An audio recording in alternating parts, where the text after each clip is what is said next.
Hi there, I hope you all are doing great. Well, today we are gonna solve this reading passage together, and I'm gonna teach you two things. Number one, how you can solve every single passage individually. What are the tips, tricks, techniques, and what is the exact way to solve every single reading module. So number one part of this video would be about learning that how to deal with every single reading passage. Just like here on the screen, you can see there is the reading passage one, why we need to protect the polar bears. And after that, if we just scroll it down, you can find the reading passage two after the question number 13. Now you can see reading passage two is here, where they have given the questions before they would have given the passage. Now you can see here comes the reading passage two. And afterwards, how to solve this reading passage two? What are the techniques to solve this? And then there comes the after 27 questions approximately. Let me see. Yeah, 26 questions. You can see there is the reading passage 3. So we have to solve these 3 passages by applying different techniques on these. We are going to cover this thing. That's the first part of this video. The second part would cover the categories of the question. Now you can see if we jump back to the passage 1, now you can see about the polar bear. Now you can see there is why we need to protect polar bear. That's the reading passage 1. And after that, there are some questions. For instance, question 1 to 7 is true, false, and not given. What is the best technique and what is the way how you can solve the true, false, and not given questions? That's what I'm going to teach you. So the first part would be how to solve every single passage. So techniques are different. The way you can solve your reading passage 1, you cannot apply the same strategy on the reading passage 2 or the 3. Same as the way you can solve the true, false, not given question, you cannot solve your fill in the blanks like that. So sentence completion is the second category, which is here. I will teach you how to solve this specific category of the question and how to solve every single category. Now, if we take a start with the first one and we can see the true, false, and not given questions are here, there are a few things that you need to understand related to this category of the question. There could be two possibilities. Either you can get yes, no, or not given question, or true, false, and not given question. These true, false, and not given questions are actually related to the factual statements. They will give you some factual statements, some facts, and you have to just answer that fact is true. Is it false or is it not given? This information could be true, could be false, but not given in the passage. Not given is something that you need to understand, that if information is not given in the passage, maybe you find information as correct. You have the knowledge about the topic already, and you know the statement which is written here is absolutely perfect. It has nothing to do with this answer. The answer would only be from the passage given. This is the reading test. In the reading test, they want to assess your reading ability.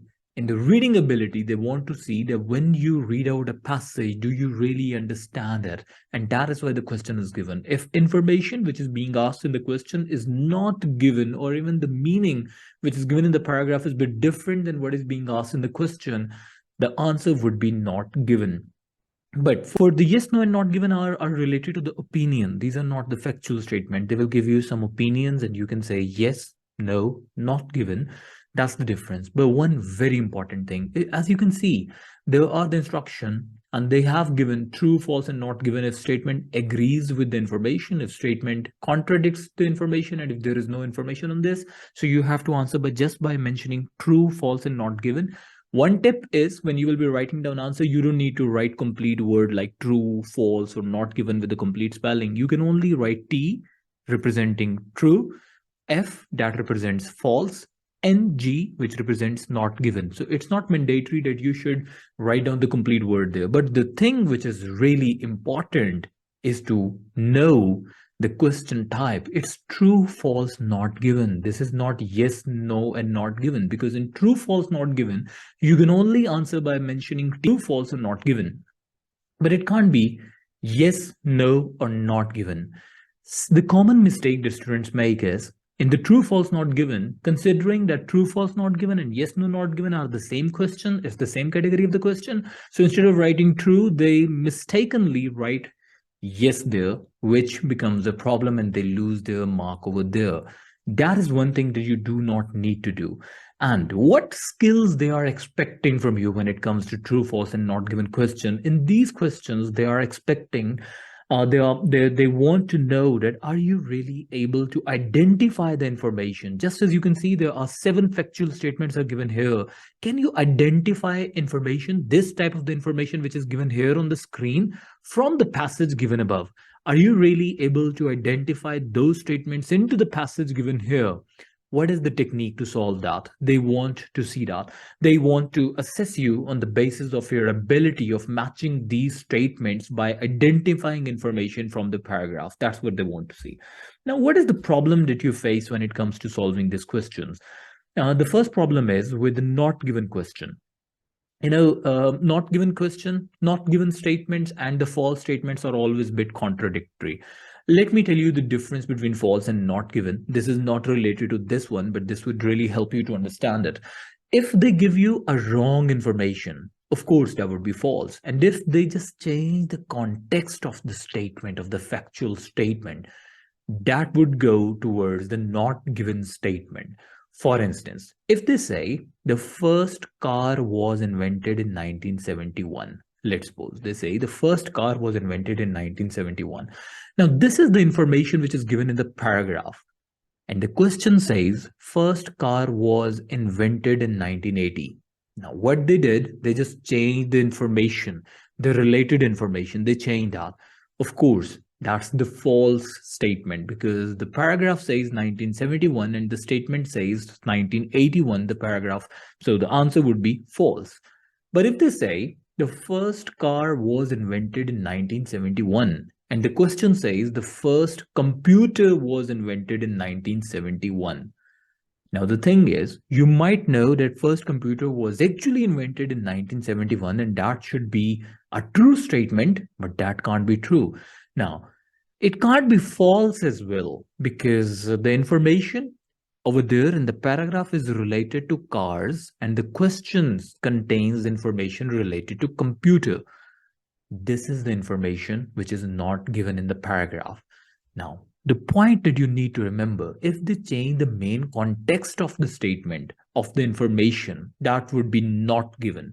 But if they keep the same information, but they change the relatable, related information to the main subject, that would be the false statement. That's the easiest way to remember. If they change the subject, that's not given. If the subject remains the same and related information, or you can say the supporting information is changed now in the factual statement, that would be false. But the most confusing thing here is about finding out the answer is false or not given. And when it comes to the not given thing, sometimes you are not even able to find out any relatable information in the paragraph. That's where students waste a lot of time over there. And when they waste a lot of time here to find out the not given statement, the difficult or the problem they occur is that they have very less remaining time to solve the other questions, and that's how they make other questions difficult as well. And one more thing, remember, in the not given statement, just as I give you the statement, which is in the paragraph, it was written the first car was invented, and the question says the first computer was invented. Remember, this is very easy to understand. My example is really easy to understand. But when you are solving the real-time problem, a real-time question in the reading passage, this thing would be totally different. Sometimes it happens, words are similar, but those words are creating a different meaning. If words are creating different meanings, remember, you are not here to match the words. You are solving this category of the question to match the meaning. Meaning should match, not the words. Matching words, finding the same word in the paragraph, can't say that the statement is true or false or not given, but the meaning which these statements are creating, are these true, relatable to the reading? Are these false or not given? This is key information. Now, let me give you some tips that how you can solve this true, false, and not given question. My first tip would be always understand the question. Now you can see there are 7 statements only, and the paragraph given above is only related to these 7 statements. You just have to look for the answers of those 7 statements. It means reading out this whole paragraph and understanding it as a whole would be the waste of time, because the purpose is only that you should be able to understand the question number 1. What's the statement here? Identify, analyze the statement, understand the meaning of the question number 1, same as question number 2, question number 3, 4, 5, 6, 7. Then look for the similar information in the paragraph. Now, skimming and scanning would work. Skimming and scanning only works to locate the similar information in the paragraph, but not to answer the question. Remember, what I'm saying, it has 2 parts. Number 1, you do the skimming and scanning to identify the similar information in the paragraph, that for the question number 1, this type of the information is given in the paragraph 1 or paragraph 2, but it has nothing to do when it comes to answering the question, because once you locate the information, you will locate the information with skimming and scanning. After that, you have to understand the statement. Once you understand the statement, once you understand the specific part of the paragraph, only then you would be able to find out the exact answer for the question. Now, when it comes to answering question, remember one easy thing that you should always remember, just as I was saying, the second part would be to give you the tips and tricks to solve the true, false, not given, and all other categories of the question. For the true, false, and not given, remember, all answers always come in order. An answer come in order means if you will find the answer for the question number 1 in the paragraph number 1, there is no probability, and let's suppose the question number 2 is there in the paragraph number 2, so there is no probability that the question number 3 answer could be, for the question number 3, the answer could be hidden in the paragraph number 1, because the answer for question number 2 was there in the paragraph number 2. Answer for question number 3 could be in paragraph 3, 4, 5, 2, but not in the first one. So it means you just simply have to move on when it comes to solving the true, false, and not given question. I will teach you that when it comes to the other categories of the question, in which category do we find out that the answers are not in the sequence? Answers do not come in the sequence. And one last thing related to the tips from solving this true, false, and not given question is that remember, when you understand the question and then you go to the paragraph, find out the exact similar information over there, you locate the information, and then you're trying to understand the meaning. Thing that you need to remember is always focus on the qualifying words. Qualifying words, what are those? Qualifying words are the always, never, often, sometime. These are the words which are changing the meaning, or even however. Contradictory word, these are changing the meaning. Be very much conscious about those when you are gonna answer for true, false, and not given. Maybe you find the answer is false, but just because they use the contradictory word, they use the qualifying word there, the answer could go to not given. Now let's solve the reading passage 1. Let's solve it together. And the first thing, just as I said, it's important for this category of the question that you should read out the question and you should understand, analyze, identify the information given in the question first. Then we'll move on to the passage. Now let's take a start with this one. Now in the question number 1 to 7, you can see, do the following statements agree with the information given in the reading passage 1? In the boxes question 1 to 7 on your answer sheet, write true, false, and not given if the statement agrees with the information, if the statement contradicts the information, if there is no information on this. Question number 1. Polar bears suffered from various health problems. Now, when you are solving this category of the question, understand you have to underline the keywords. The keywords could be suffer from various health problems due to buildup of fat under their skin. Fat under their skin. Health problems, fat under their skin. This is the question. We have to find out a similar information in the paragraph. Number 2, the study done by Liu and his colleagues compared different group of polar bears. Now, study done by Liu, this is the easiest thing. If they give you the name, just like Liu is here, once you will go to the paragraph, just as if we just go to the paragraph, now you can see the why we need to protect the polar bear. The second paragraph starts with a 2014 study by Shi Peng Liu. It's the same. Of course, they cannot use the synonyms of the names. They cannot use the synonyms of the dates. If the second paragraph contains the answer for the second question, of course, the first paragraph contains the answer for the first question because the second paragraph relates the information with the word Liu. And his colleagues compared different groups of the polar bear. Compare different groups. Compared is an important word. Different groups of and the study done by Liu and his colleagues. These are the keywords. Liu and colleagues, once again, this information would also be there in the second paragraph because the second paragraph was about the study. We can also see that the similar information from the Liu is given in the paragraph 3, 4, 5 or not. But anyways, moving on, Liu and colleagues were the first researcher. First researcher is a very important word to compare polar bear and brown bears genetically. Now, brown bears and polar bears, these are the keywords. First researchers, keyword. Liu and colleague was also there in the question number 2. Number 4, polar bears are able to control their levels of bad cholesterol by genetic means. Now, bad cholesterol, control their levels, polar bear, genetic means, these are the keywords. If we find even one of these keywords there in the paragraph, we can locate the information. Now, female polar bear, when the female itself is a keyword, female polar bears are able to survive for about 6 months without food. 6 months without food, survive. Female polar bear. This is the keyword. These are the keywords. It was found that the bones of female polar bears were very weak. Now, bones, very weak, female polar bear, that they come out of their dens in spring. Came out of dens in spring, keywords. The polar bear's mechanism for increasing bone density could also be used by people one day. Now, polar bear's mechanism increasing bone density used by people one day. These are the keywords. Now let's start looking for the answer from the question number 1. And just because of the your own understanding, just like we were able to find out the question number 2, information is there in the paragraph number 2. So we have to locate for the information for the question number 1 in the paragraph number 1.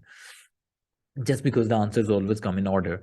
Now, polar bears suffer from various health problems. We have to look for the health problem due to buildup of fat under their skin. This is the information. We have to find it out that is this really true, false, or not. Now, we can read out the paragraph number 1. Increasing threatened, okay, not disappearance could have reached consequences. No, adapted to extreme conditions of, okay, not related. Temperature reach 40, not related. One reason for this, they have up to 11 centimeter of fat underneath their skin. Okay, they have a lot of fat.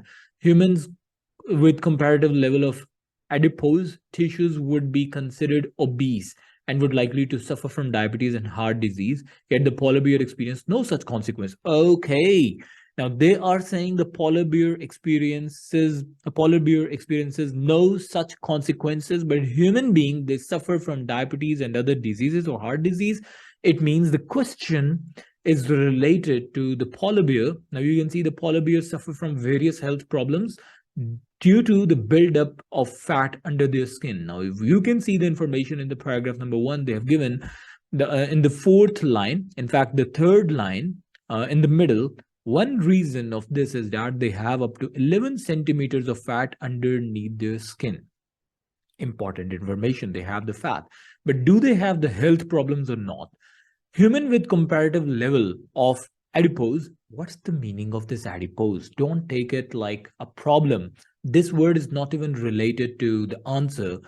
Somehow we can understand adipose tissue. This must be the name of some sort of tissues, but you can go to Google, find out the meaning, build up your vocabulary. Adipose tissues would be considered obese and would likely to suffer from diabetes and heart disease. It means if human would have same level of fat under their skin, they would have suffered from diabetes or heart diseases. Yet the polar bear experienced no such consequences, which means it is so easy to answer the question number 1. Polar bears suffer from various health problems due to the build-up fat under their skin. Totally false. Because they do not, human beings do suffer that. That's the answer for the question number 1. Answer is false. All right, let's move on to the question number 2. The study done by Liu and his colleagues compared different groups of polar bears. Did they compare different groups of polar bear? This is the question. Okay, now let's look for the same information. And his colleague compared the different groups.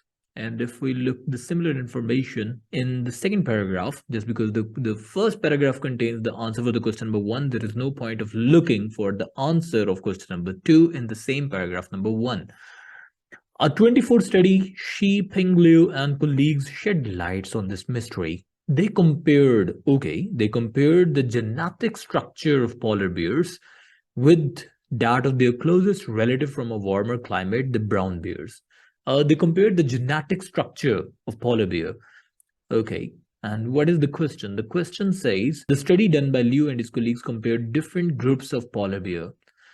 They are comparing the genetic structure of polar bears with that of their closest relative from a warmer climate, the brown bear.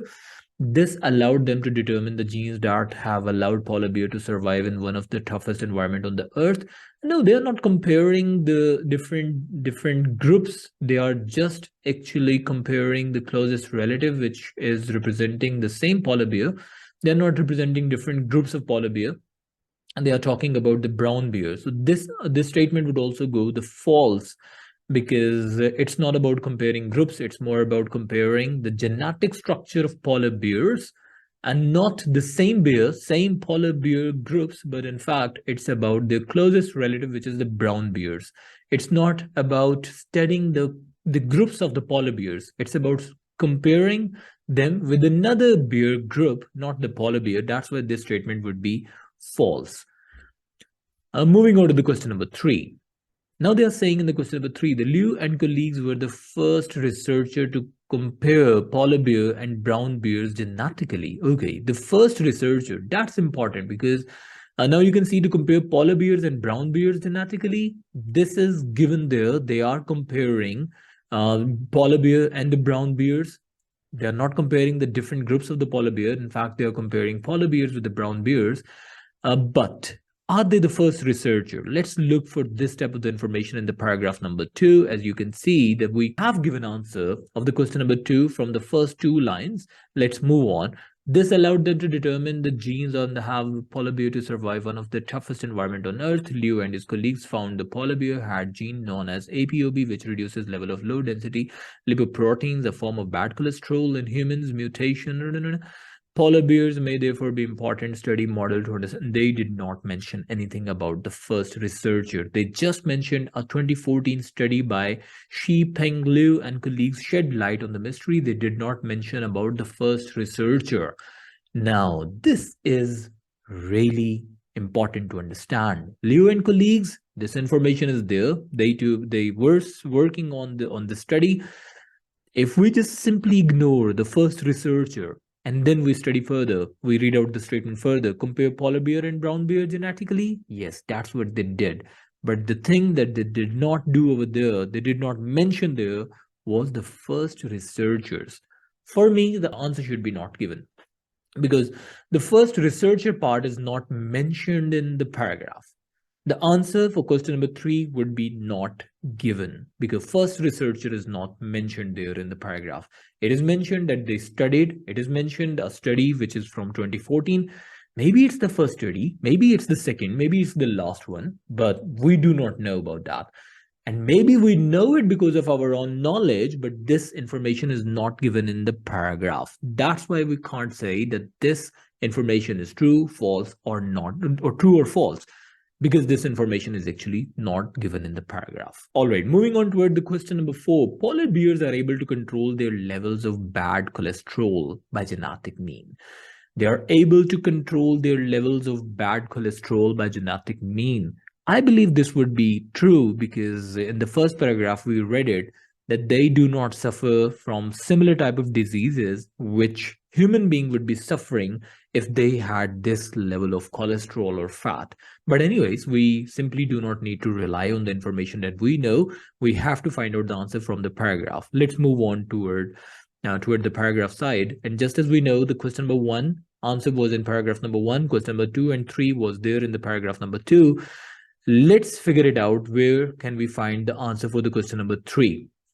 And now 4. Question number 4. I can see once again the 4th last line is the bad cholesterol. The exact word, the exact keyword is used in the second paragraph. It means question number 2, 3, and 4.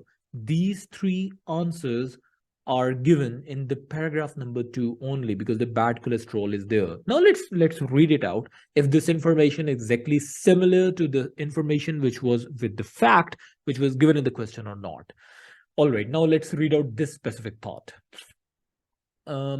Which reduces levels of low density lipoproteins, a form of bad cholesterol. In humans, mutation of these genes are associated with increased risk of heart disease. Polar bear may therefore be an important study model to understand heart disease in human. Okay, this is not showing that they are suffering because of that. Let's read out the question once again. The question says, the question number 4, the polar bears are able to control their levels of bad cholesterol by genetic mean. Are they able to control their bad cholesterol or not? Let's read it out, the information. And if they're saying polar bear may therefore be an important study model to understand heart disease in human, it means yes, they are able to handle it. And if we also get the context from the paragraph number 1, they were saying that they have 11 centimeter fat underneath their skin. But this, if the similar type of fat would be there in the human body, they would have suffered from heart diseases and so many other. So it means this, I mean, the information they are saying, polar bears may therefore be an important model to understand the heart diseases in human. And then they are also saying, and this allowed them to determine the genes that have allowed polar bear to survive is in one of the toughest environment on earth. A polar bear had a gene known as APOB, which reduces level of low density lipoprotein. So the answer should be true. But anyways, let's move on to the paragraph number 3. If they have given any sort of word like bad cholesterol or similar information, the genome of the polar bear may also provide the solution to another condition on the particular effect of the older generation. Osteoporosis. This is the disease where bones show. No. They are not talking about the bones. They are talking about bad cholesterol. So the answer is there from the paragraph number 2. Let's move on to the next question. Question number 5. Female polar bears. We did not read the word female at all. Now we are going to read it out somewhere, might be. Female polar bears are able to survive for about 6 months without food. So female polar bear survive for about 6 months without food. These are the keywords we'll be looking in the paragraph number 3 if these words are there. Now, I can see the second last thing of the third paragraph says is about 6 months of fasting, but can we see the other words, female? Yes. The fourth last line of the third paragraph, once autumn comes around, these females will dig maternity dens in the snow and will remain there throughout the winter, both before and after the birth of their cubs. This process results in about 6 months of fasting. Oh yes, they are. When they are about to give birth, there is a 6 months of fasting, which represents they can survive for 6 months even without the food because it's fasting. That is very informative. All right, where the females bears have to keep themselves and their cubs alive, depleting their own calcium and calories reserve. Despite this, their bones remain strong and dense. So this information, this process results in about 6 months of fasting. Now, of course, giving birth related to the females only. And to answer the question number 5, female polar bear are able to survive for about 6 months without food. Fasting means they are not taking food. See, they have not used the similar word, survive without food. They are saying they have a 6 months fasting, which is given the same information. So the question number 5 would be the true statement. Now, moving on to the question number 6. It was found that the bones of female polar bears were very weak when they come out of their dens in spring. Okay, let's read out the information. I believe they were saying something related to that. Despite this, their bones remain strong and dense. Okay, their bones remain strong. It's also there. But the only thing I'm concerned about, did they mention the word spring in the paragraph number 3? If you see, the question number 6 contains information. Like it was found that the bones of female polar bear were very weak when they come out of their dens in spring. Now, if they are not talking about spring, the information could be not given. The one word can create this big impact on the answer. All the information is given there, but not the word spring. Let's find out the word spring, because I did not read this word in the paragraph number 3, not even in the paragraph 2 or 1. Okay, let me go through this. Let me just scan the information from the paragraph. You can also do this with me if you find out the word spring in the paragraph number 3. The genome of the polar bear may also provide the solution. Okay, spring word or any word related to that is not given. Once autumn come around, they are talking about autumn, not the spring. These female will dig maternity dens in the snow and will remain there for 6 months. The winter, throughout the winter, winter is there, autumn is there, not the spring. Maybe the information go towards not given. But both, okay, the process 6 months after fasting, where the female bear have to, okay, depleting their own calcium. All right, bones remain strong and dense. Let's move on toward the paragraph number 4. Psychologist Alenda Lennox and whatever are the name, Alan Gottschalk found the paradox, and they discovered that the pregnant bears were able to increase the density. However, brown bears do not have the capacity and must therefore resort to major bone reformation in the following spring. Oh. Now spring is here. Hibernating brown bears do not have the capacity and must therefore resort to major bone reformation in the following spring. If the mechanism of bone remodeling in polar bear can be understood, many okay. This is important. In addition, the 6 months later, when they finally emerged from den with their cubs, there was no evidence of significant loss of the bone density. Hibernating brown bears do not have this capacity and must therefore resort to major bone reformation in the following spring. Okay, now this is not the case with the brown bears, but the spring word is there. But for the polar bear, okay, let's read out the statement once again. It was found that the bones of the female polar bear were very weak when they come out of their dens in spring. Now it's false because the bones are not very weak even when they come out of their dens in spring. But that's not the scenario with the brown bear. That's not the scenario with them because they have to reform their bones, but not the polar bear. This information is false because they do not have the weak bones there. Moving on to the question number 7, the polar bear's mechanism for increasing bone density. This was also given in the last line of the paragraph number 4. The polar bear's mechanism for increasing bone density could also be used by people one day. Okay, I mean, the system they have for the increasing bone mechanism could also be used by human or people one day. Let's read out the last line. If the mechanism of bone remodeling in polar bear can be understood, many bedridden humans and even astronauts could potentially benefit. Yes. If the mechanism of bone remodeling in polar bear can be understood, many bedridden humans and even astronauts could potentially benefit. Yes, they could. If we understand the mechanism of bone remodeling from the polar bear, human being, bedridden human being, and even astronauts could potentially benefit. I believe this statement is true. The polar bear's mechanism for increasing bone density could also be used by people one day. Yes, we can use that if we just simply understand the mechanism of the polar bear's bone remodeling. Okay, so here comes the answer for the question number 7. The answer is true. That is how first we have done only two things. Number 1, we identified the question and looked for the information that we have to find out from the paragraph. Second step, what we did was we went to the paragraph, we tried to locate the similar information, and then we understood only that given part.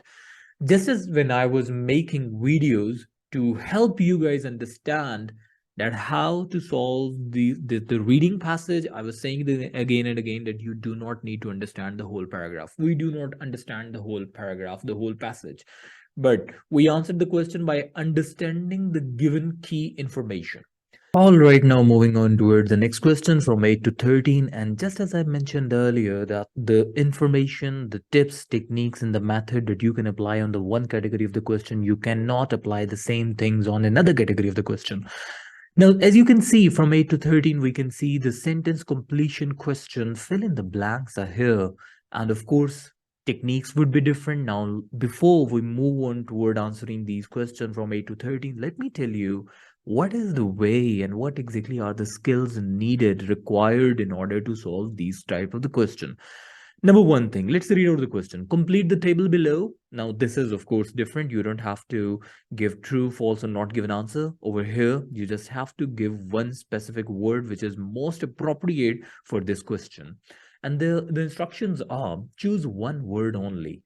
Very, very important thing. Students make the mistake over here. They give the correct answer, but they do not follow this instruction. When they say choose one word only, it means we cannot write two words for the answer. Answer should be one word only. If you write two words and one of those two words is right, still your answer will be marked as wrong because you did not follow the instruction. Sometimes they say choose not more than one word, not more than two words, not more than three words. Whatever are the instructions, follow that. If they say not more than two words, then you can write either one word or you can write two words, but you cannot write more than the words which are required, which are suggested in the instruction. Read this carefully always. And now there are a few confusion. Some words seem like two words, but actually these words could be one word. For instance, a number 72. 72 is not a two-word answer. 72 is a one word. And it doesn't matter you write 72 by writing number there, 7 and 2, or you write it in alphabet 72 with a complete spelling. It doesn't matter. The word would be considered as one word only. Same as you can also use hyphenated words. Hyphenated words are the words that you join together by using dashes in between. For instance, state of the art, state dash of dash the dash art. These words are also one word. So important thing here is that your answer should never go for more than one word. And the other part, from the same statement, see the statement, the instruction is very important because in one instruction, they have given you two hidden statements, two hidden meanings that you have to follow. Number one, choose one word only. Number two, from the passage for each answer. Now they are saying you have to select one word from the passage, which means you cannot come up with a new word or a word which is not written in the passage. You do not need to apply your own intuition to give the answer that what should be the appropriate word, and you can use the synonym. You can just simply use any word which can give the same meaning. Do not go for the synonym, do not go for the similar vocabulary words. You have to use exactly the word which was from the passage. This is important. If they do not write this thing from the passage, then yes, you can write any word over there that you feel like this word would give the exact meaning what they are expecting from you. Now, first tip to solve this question is to read the instructions carefully. Now, of course, this one word only, two words only, these not the are the instructions from the true false not given. And they don't even say that from the passage because over there you just have to write true false not given. But here you have to write down one word which should be from the passage only. Now, there are a few plus points that I'm going to discuss with you right now when it comes to answering these questions, just like reasons why polar bears should be protected. Now, to answer these questions, the first best part is that answers once again come in order.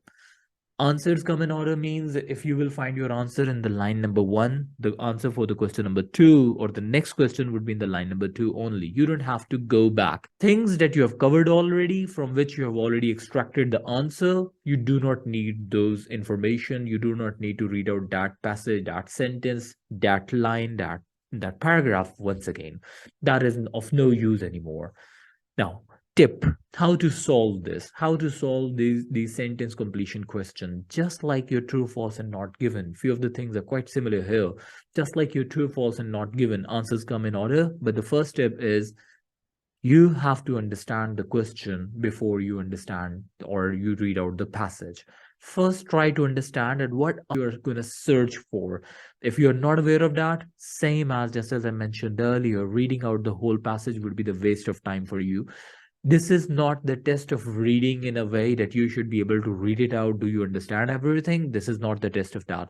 This is not the test of your understanding related to the passage. This is the test of the correct answer. Are you able to find out correct answer from the questions given? Are you able to do that or not? If yes, you will get good marks. Even if you do not understand the passage, and even if you understand the passage and you do not give the correct answer, that would be of no use at all. Now, the first thing is that you should read out the question, analyze the information, what sentence they are saying. You need to build two things to analyze the statement, to analyze the question. First thing is your synonyms, and number two is your paraphrasing. What is the meaning of the paraphrasing? This is not like your writing task. Paraphrasing means you have to create your own meaning in your mind. It's not like you are writing it down. You have to write down the same similar meaning of the sentence. You have to restructure the sentence and you have to write it down anywhere. The meaning, give your own meaning to the question. Just like in the question number 8, people think of bears as unintelligent and something. Now, what is that? Unintelligent and?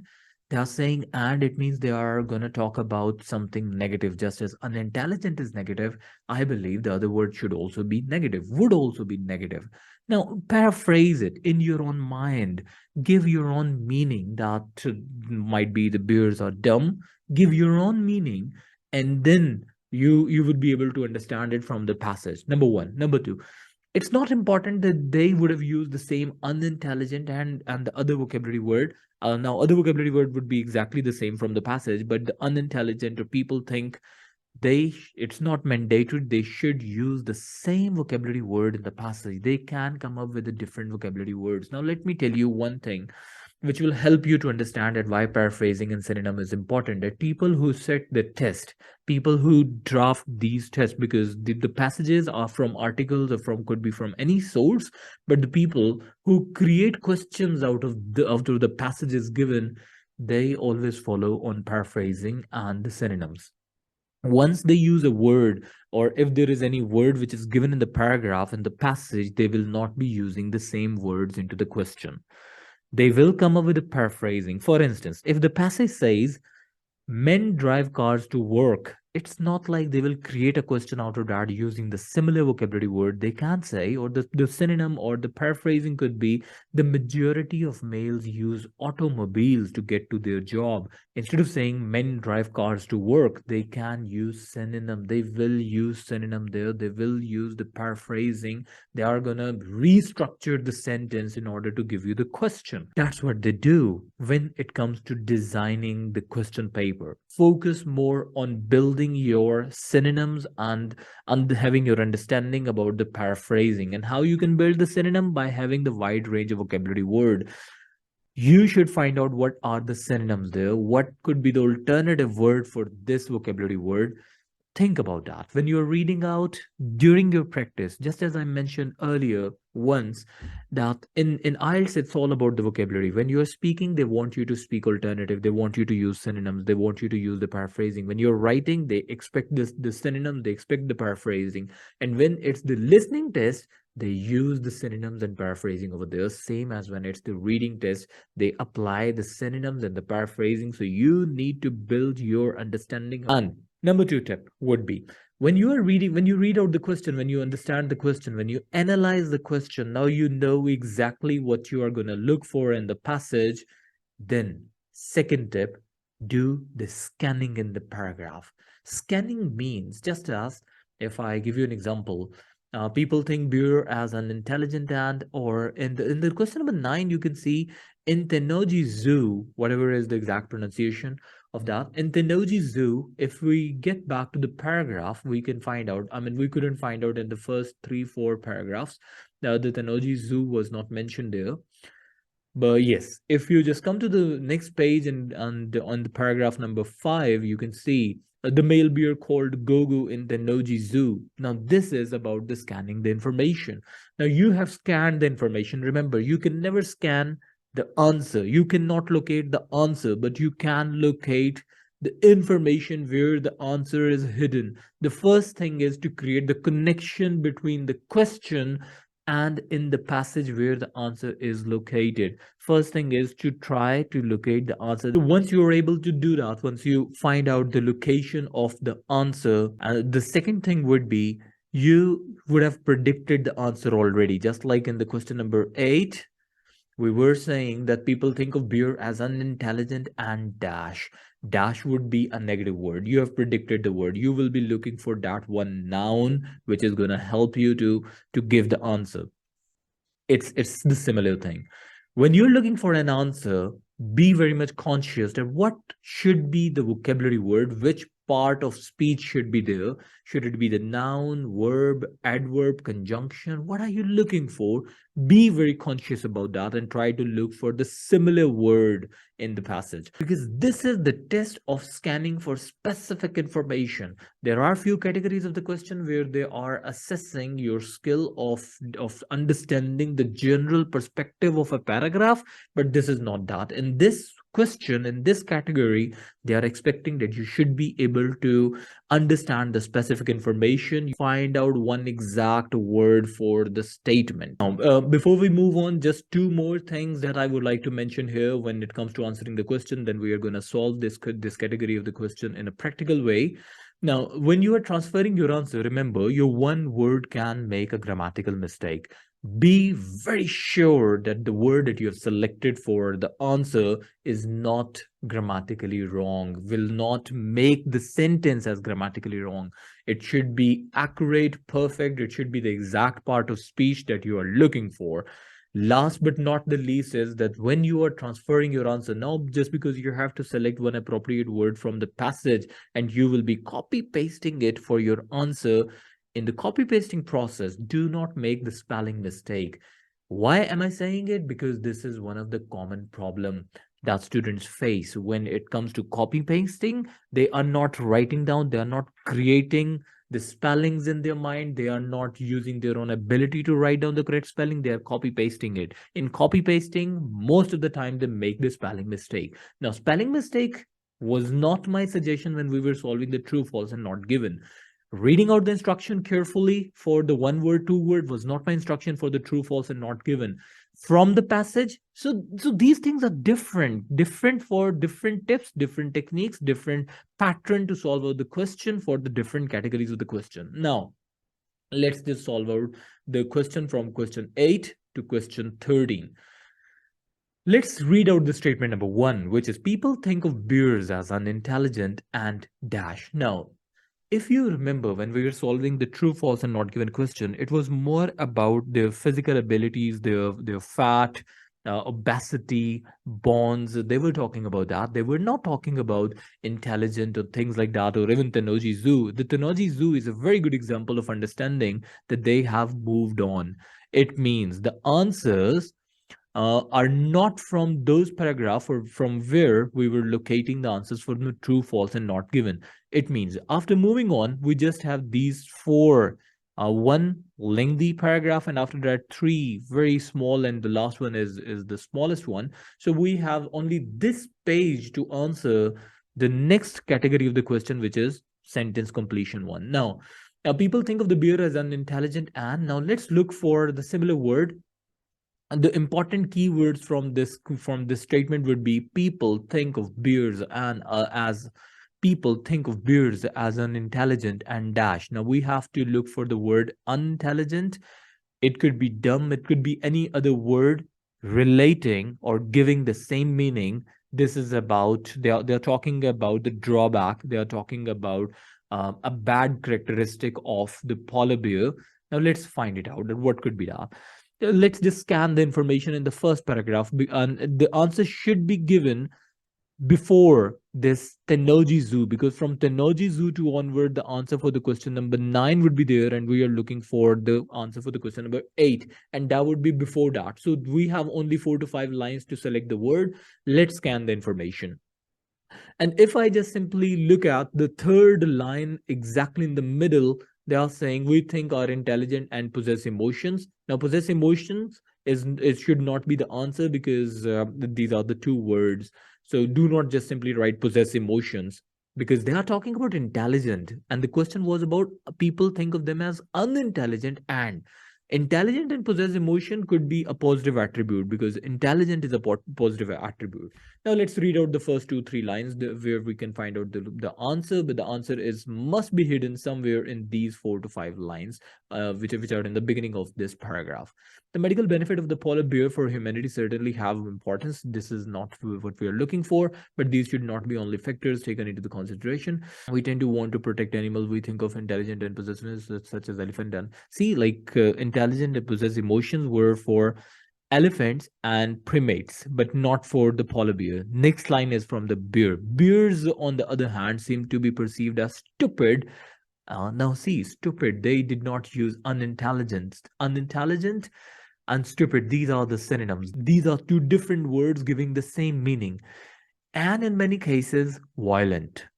Now, the answer is very clearly given here. Bears, on the other hand, seem to be perceived as stupid and in many cases violent. Stupid and in many cases violent. And the question says polar bears, sorry, not this one. Question number 8 is people think of bears as unintelligent, which means stupid, and violent.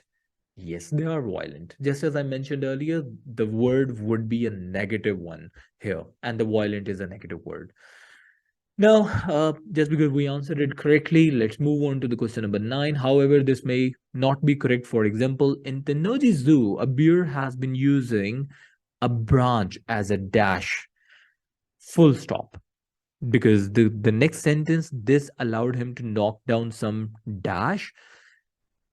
This allowed him, T is capital, which means there is a full stop at the end of the question number 9. This is the last word. We are looking for the object.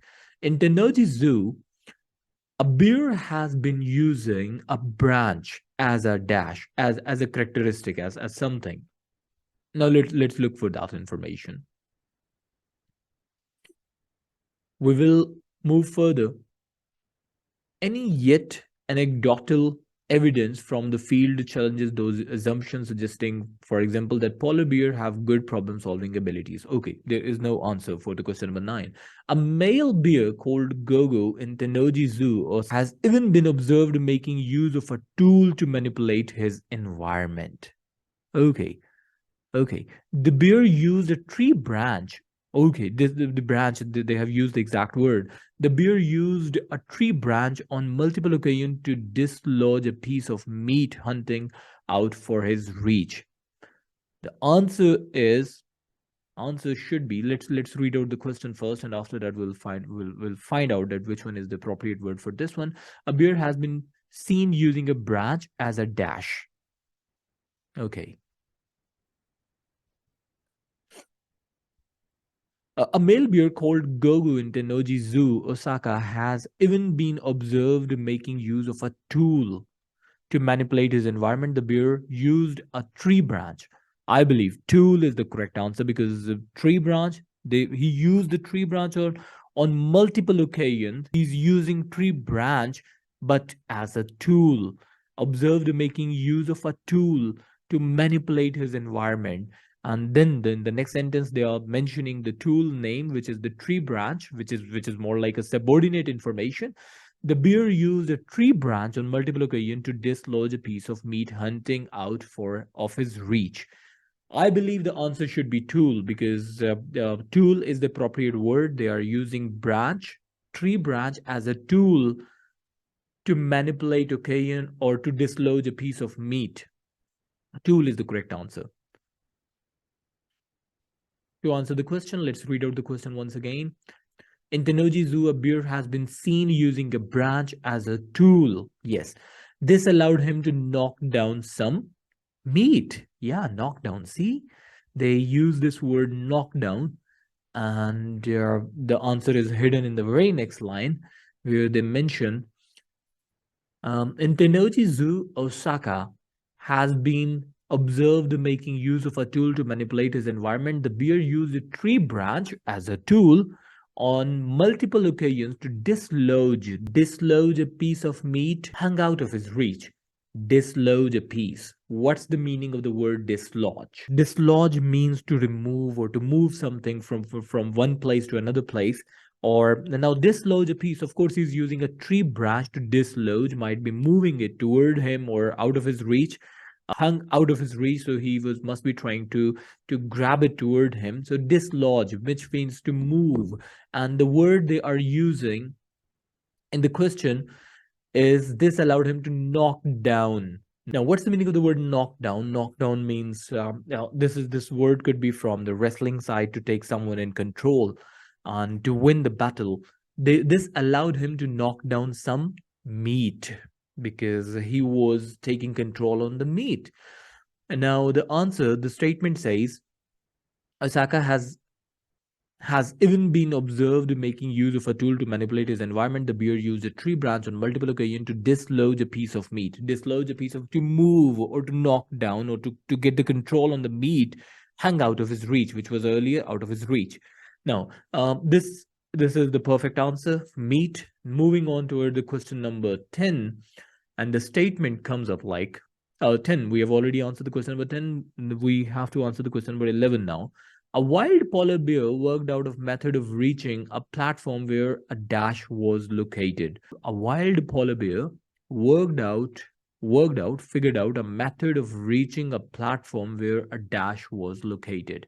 Okay, he's gonna reach, he's gonna jump out to some place, and he has figured out a method, and he must be applying one method to reach out to some dash where some was located, or anything was located, or any person was located. Let's look at the information.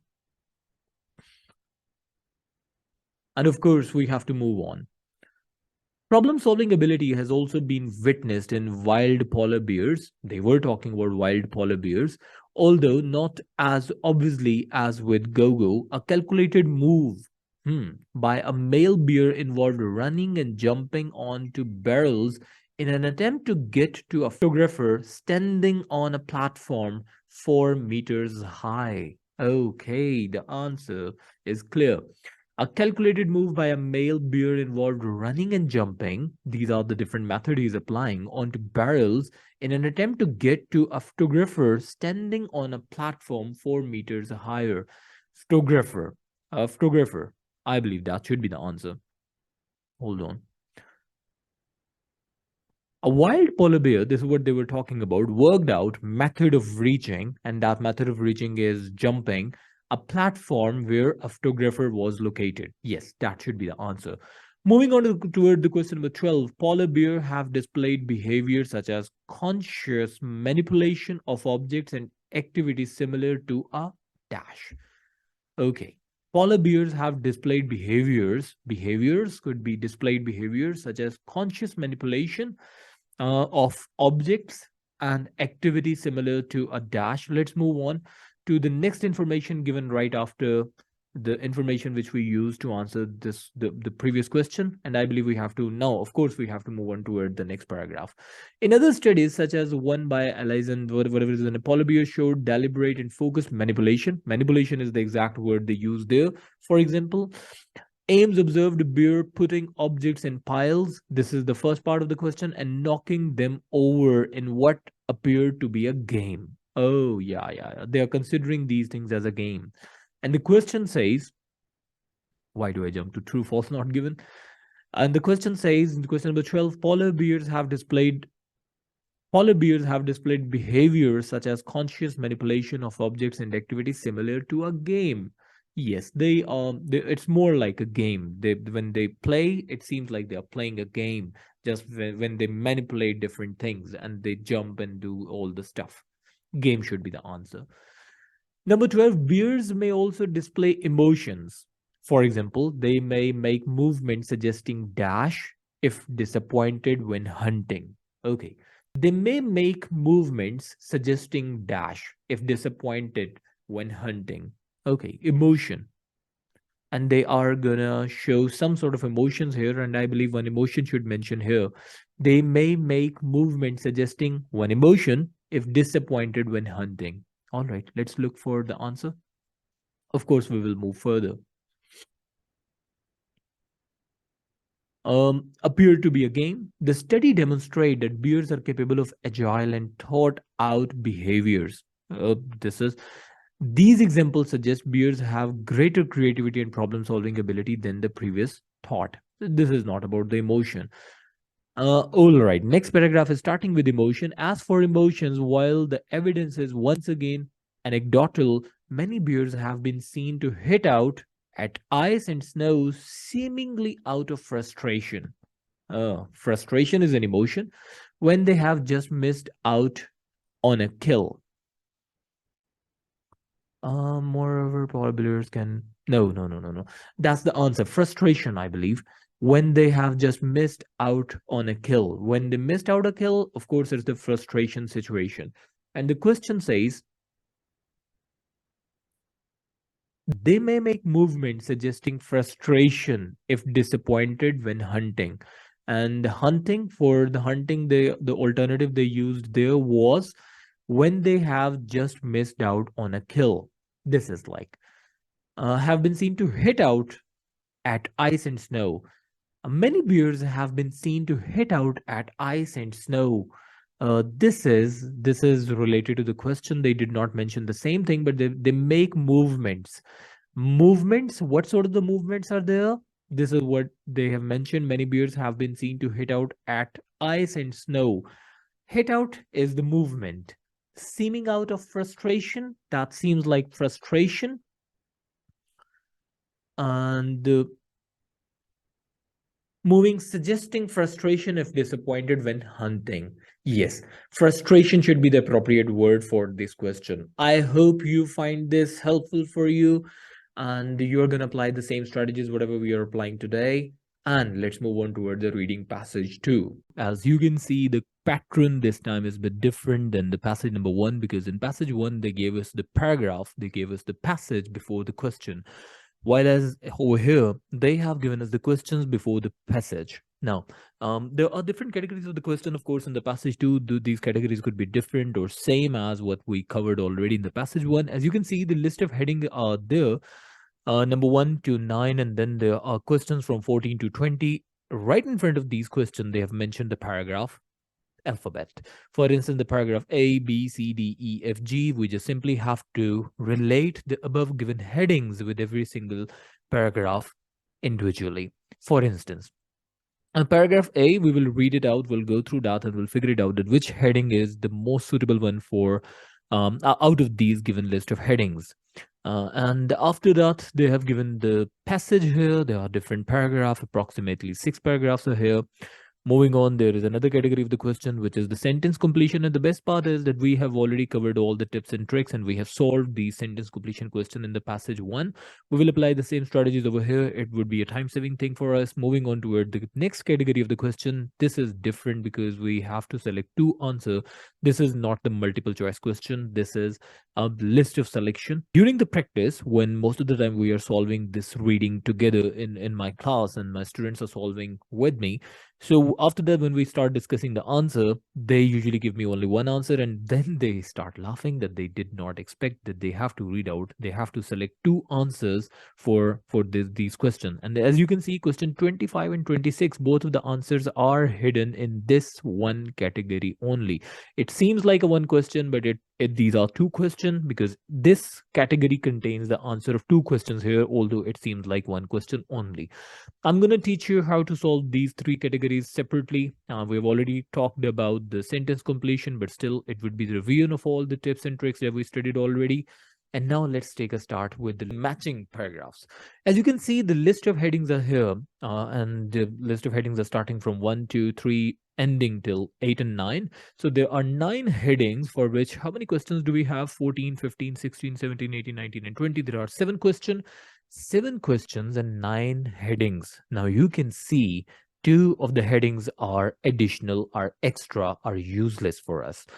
It simply means when you are reading out the heading and you try to locate it in your paragraph, and if you're not able to do it, if you can't find the answer or a specific paragraph or any heading, it means the heading is useless. It's an additional one, it's an extra one. You don't need to worry about that. You don't need to waste your time on that thing.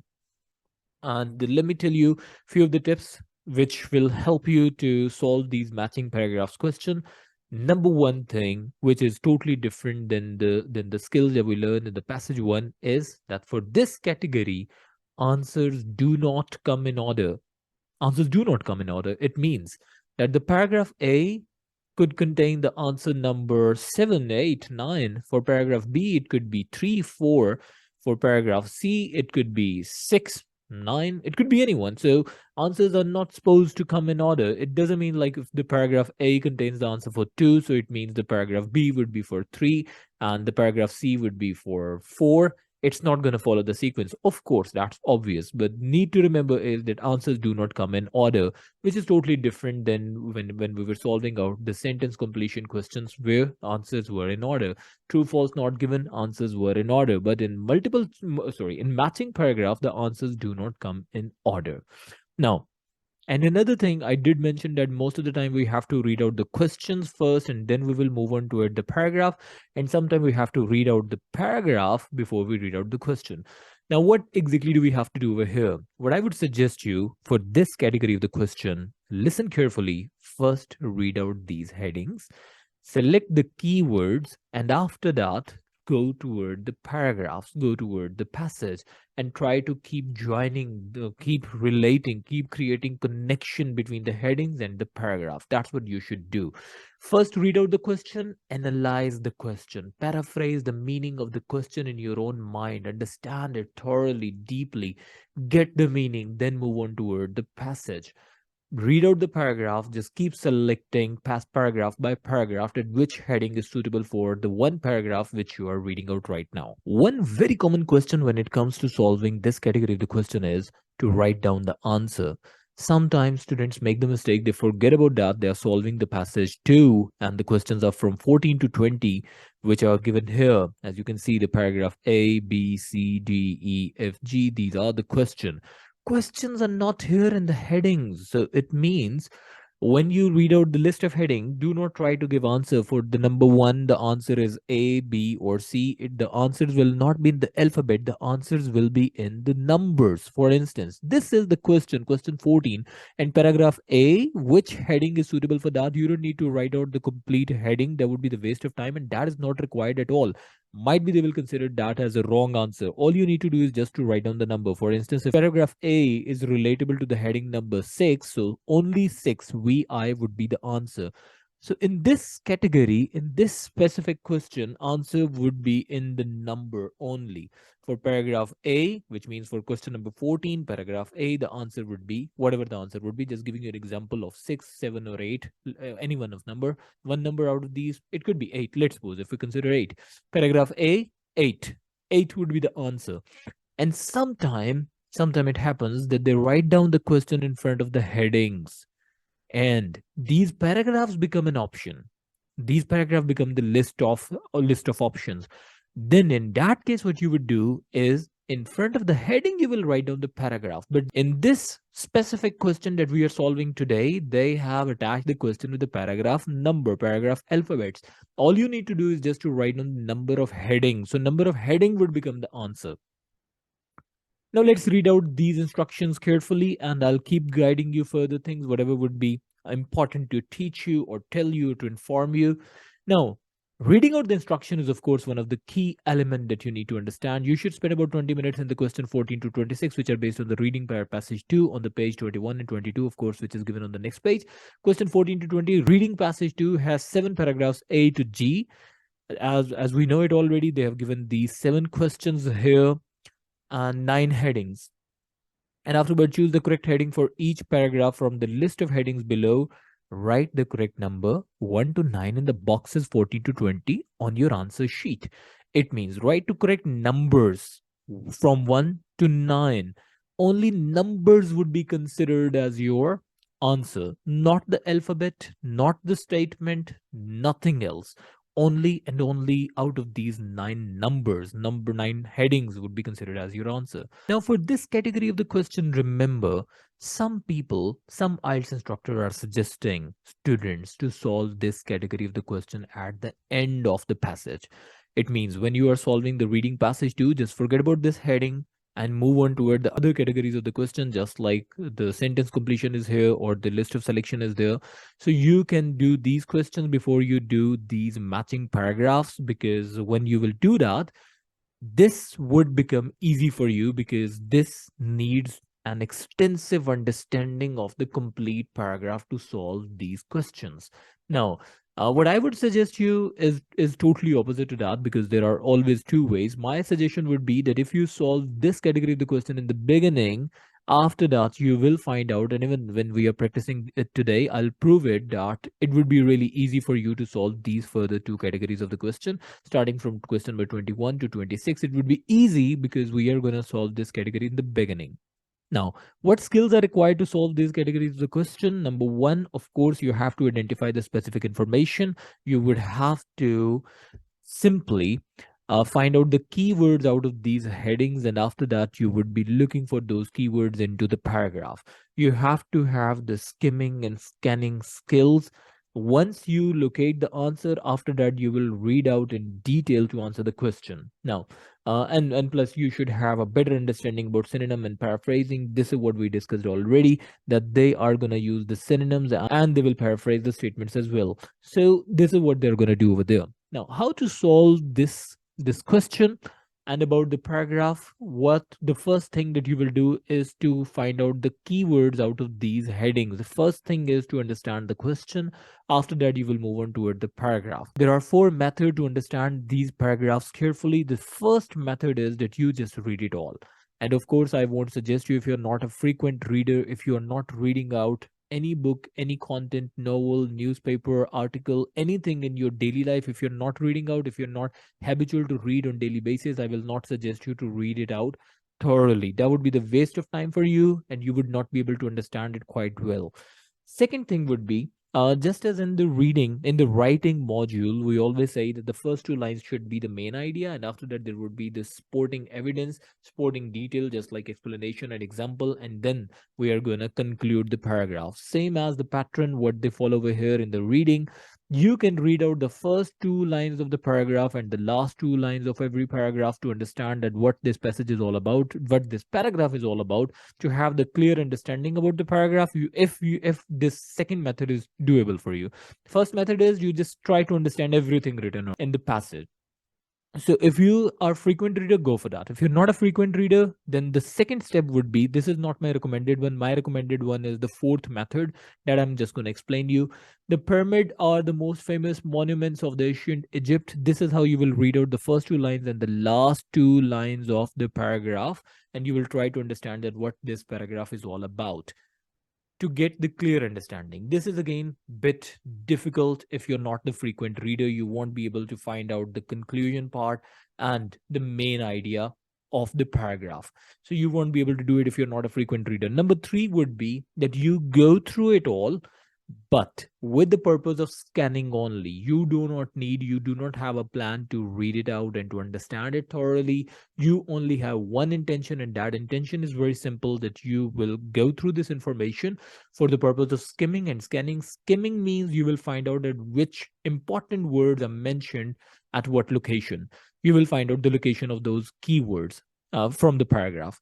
Number two, you will go through it, you will scan the information to have your understanding about the paragraph, that what sort of information is given over here. So when you read out the heading, you would be able to locate it. My recommended method would be that in every paragraph, and that's what we are going to do today as well, in every paragraph, just go through the first two lines, which is the method number two, last two lines, which is also the method number two, and do the skimming and scanning part for the middle part of the paragraph. Which means when you go through the first two lines and the last two lines, you will have the clear understanding about the paragraph, that what this paragraph is all about. But do not skip the information given in the middle. Skim and scan the middle information, and this would help you to have the clear understanding about the paragraph. All right, so now let's go toward the list of heading and select the keywords out of these. Number one, the areas and artifacts within the pyramid itself. Areas within the pyramid. These are the keywords. Difficult task for those involved. Difficult task, of course, for those involved. Difficult task for those. These are the keywords. A king who saved his people. King saved people keyword. A single certainty among other less definite facts. Keyword would be single certainty among other less definite facts. An overview of external building and areas. External building and areas Overview, external building or external areas. These are the keywords. A pyramid design that others copied. Design, others copied. Pyramid design, copied. These would be the keywords. An idea for changing the design of burial structure. Now, idea of changing burial structure, changing design burial structure. An incredible experience despite the few remains. Incredible experience, few remains. The answer to some unexpected question. Answer, unexpected question. These are the keywords. And of course, when you are solving it out, you would be able to highlight it if you are solving it on paper, and if through the computer. And in the real-time exam, they give you the highlighting option over here, and I'm not using that tool. Now, paragraph A, we are going to read it out and we'll try to locate the similar kind of information. Number one, the pyramid are the most famous monument of ancient Egypt and still hold the enormous interest of people in the present day. This is they are relating the past with the present. These grand, impressive tributes to the memory of Egyptian king have become linked with the countries, even though other culture. Okay. Now we will just try to understand the first two lines, and after that we'll do the skimming and scanning for the middle part, and we'll then once again try to understand the last two lines. That's the pattern we are going to adopt for this paragraph. The pyramid are the most famous monuments of ancient Egypt and still hold enormous interest of people in the present day. This is what you should understand. Okay, they are talking about that these ancient Egypt pyramids are still famous and still people are very much interested into these things. This is about the clear understanding of what they mentioned in the beginning. Moving on toward the skimming and scanning part, these grand impressive tribute to the memory of the Egyptian king have become linked with the country, even though other cultures such as Chinese and Mayan also built pyramid. This is not to understand it thoroughly. This is just about building your understanding that what sort of information is given over here. I do not understand, or you do not need to understand every single word given over here. What they are saying is that other cultures like China and Mayan, they are also copying, or they are also making something similar to that. Now, you can consider the grand impressive tribute to the memory of the Egyptian kings have become linked with the country, even though other cultures such as Chinese and Mayan also built pyramid. Okay, this is important. The evolution of the pyramid form has been written and argued about the centuries. Now, this is the skimming and scanning part only. They did mention the Chinese and Mayan. They are these two cultures are also building pyramid. This is what you got out of this context only. Now, however, there is no question that as far as the Egypt is concerned, it began with the monument to one king designed by one brilliant architect, the step pyramid of Djoser at Saqqara. First two lines are about the importance. Last two lines are talking about one important pyramid, which is Djoser at Saqqara. And in the middle part, they just mentioned about two cultures like Chinese and Mayan who have also built these things. Now let's figure it out at which one is relatable to that. As you can see, areas within the pyramid, they were not talking about the difficult task. They did not talk about that. King who saved his people, no connection, a single certainty among other less definite fact. Now, might be this could be the option as but anyways, let's go through an overview of the external. No, they are not talking about the overview. The pyramid design, the other copied. This could be the one number 6, but they did not talk about the copied word one. They said also built. An idea of changing the design, they are not changing any design. It was not there in the paragraph number. An incredible experience despite the few remains. It's not about remaining. The answer to someone, there was no unexpected question. So let's go through that once again. I believe the answer should be number 4, a single certainty among other less definite fact, or number 6, a pyramid design that others copied. Now let's read out the middle part only to understand that are they talking about copying this thing, or they are just referring it that they also build that. Now you can see these grand impressive tribute to the memory of Egyptian king. These are the impressive tributes. It's not about copying. In the memory of Egyptian king that have become linked with the countries, even though other cultures such as Chinese and Mayan also built pyramid. No, no, no. This is just they are talking about the tribute. Anyway, so if we go up, we can simply understand that the answer is number 4, because the pyramid design that other copied. Number 6 contains a copied version, and this is not related to this one. A single certainty among other less definite fact. Answer is number 4. For paragraph A, your answer would be 4 only. Now, let's move on toward the paragraph number B. Joseph was the first king of the third dynasty of the Egypt and the first to build in stone. Prior to Joseph's reign, tombs were rectangular monument made of dried clay brick. So earlier they were making it with the dry clay brick, and this one was made of stone. This is the information which covered underground passages where now let's just simply try to understand one thing. We are going to do the skimming and scanning for the middle part where the deceased person were buried for the reason which remain unclear. Joseph's main official, whose name was Imhotep, conceived of building a taller, more impressive tomb for his king by stacking stone slabs on the top of another, progressively making them smaller to form the shape now known as the step pyramid. Djoser is thought to have the reign for 19 years, but some historians and scholars attribute a much longer time for his rule owing to the number and size of the monument he built. Okay, they are talking about his time frame in the end. In the beginning, they are talking about it was made of stone, not of the brick. In the middle, they are talking about the structure, how they, for just as you can see, for reasons which remain unclear, Joseph, main official, whose name was Imhotep, conceived of building a taller, more impressive tomb for his king, and by stacking stone slabs on the top of another.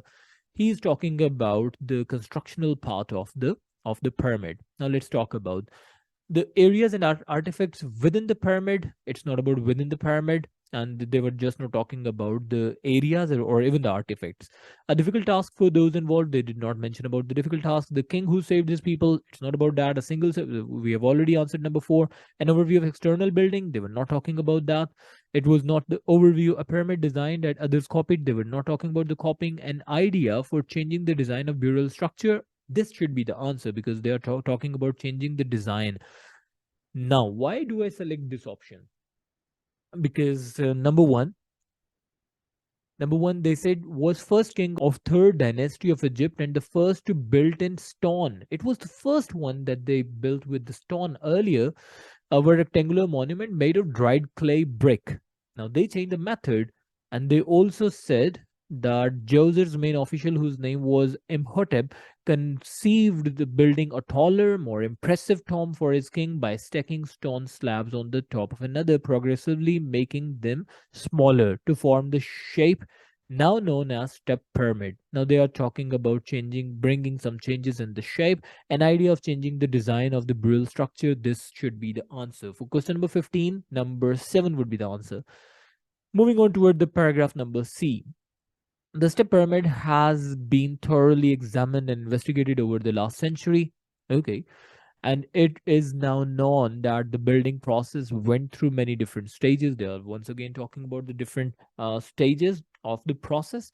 Historian Mark, when this is just the name, comments on this, writing much experimentation was involved, which is especially clear in the construction of the pyramid in the center of the complex. In the beginning, they were just talking about still examined and investigated. In the middle part, they're talking about the experiment they had for different. It had several plans before it became the first step pyramid in the history, piling 6 levels on the top of one another. The weight of the enormous mass was a challenge for the builders. Oh, challenge, difficult. Who placed the stones at an inward incline in order to prevent the monument breaking up. Now, I read something challenging, I believe. Number two, a difficult task for those involved. Clear to understand because it was challenging because they were constructing it for the very first time. It was not something they did earlier because earlier, just as in the passage 2, they mentioned they were making it with the dried clay brick, but this time they were making it with the stone, and this was really difficult for them to carry stones and put it on the top of one another. So this statement, the weight of the enormous mass was a challenge for the builders, makes it more relatable to the heading number 2, a difficult task for those involved. For the paragraph number C, answer clear that it's number 2. Moving on toward the paragraph number D. When finally completed, the step pyramid rose 62-meter high and was the tallest structure of its time. The complex in which it was built was the size of a city in an ancient Egypt and included a temple, country yard, shrine, and the living quarters for the priests. It covered a region of 16 hectares and was surrounded by a wall. Oh, surrounded by a wall, 10.5-meter high. The wall had 13 false doors cut into it, with only one true entrance cut into the southeast corner. They're talking about the external part, and I believe I read something related to the external part of this thing. Um, Number one, the areas that are within the pyramid, they're not talking about within, because the paragraph D talks about the external part, what they have, and it's more like a city, and there are 13 doors. That's the external part. A difficult task, answered already. A king who saved, not related. A single certainty, answered. An overview of the external building and areas. Yes, this should be the answer, because why? An overview of the external building, because it was already ringing the bell in my mind. They are talking about surrounding. Now you can see it was covered a region of 16 hectares and was surrounded by a wall 10.5-meter high. The wall had 13 false doors cut into. And now you can go through that. The entire wall was within the ringed by a trenched 750-meter long and 40 meters wide. The false door and the trench was incorporated into the complex to discourage unwanted visitors. See, like visitors are of course outside the building, the pyramid. If someone wished to enter, or he or she would have needed to know in advance how to find the location of the true opening in the wall. Joseph was so proud of his accomplishment that he broke his tradition of having only his own name on the monument and had Imhotep's name carved on it as well. Oh yeah, this is very clear to understand.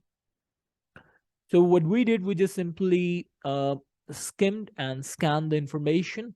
By we do not know the exact information, you do not need to remember, and you do not even need to understand every single meaning of the difficult word.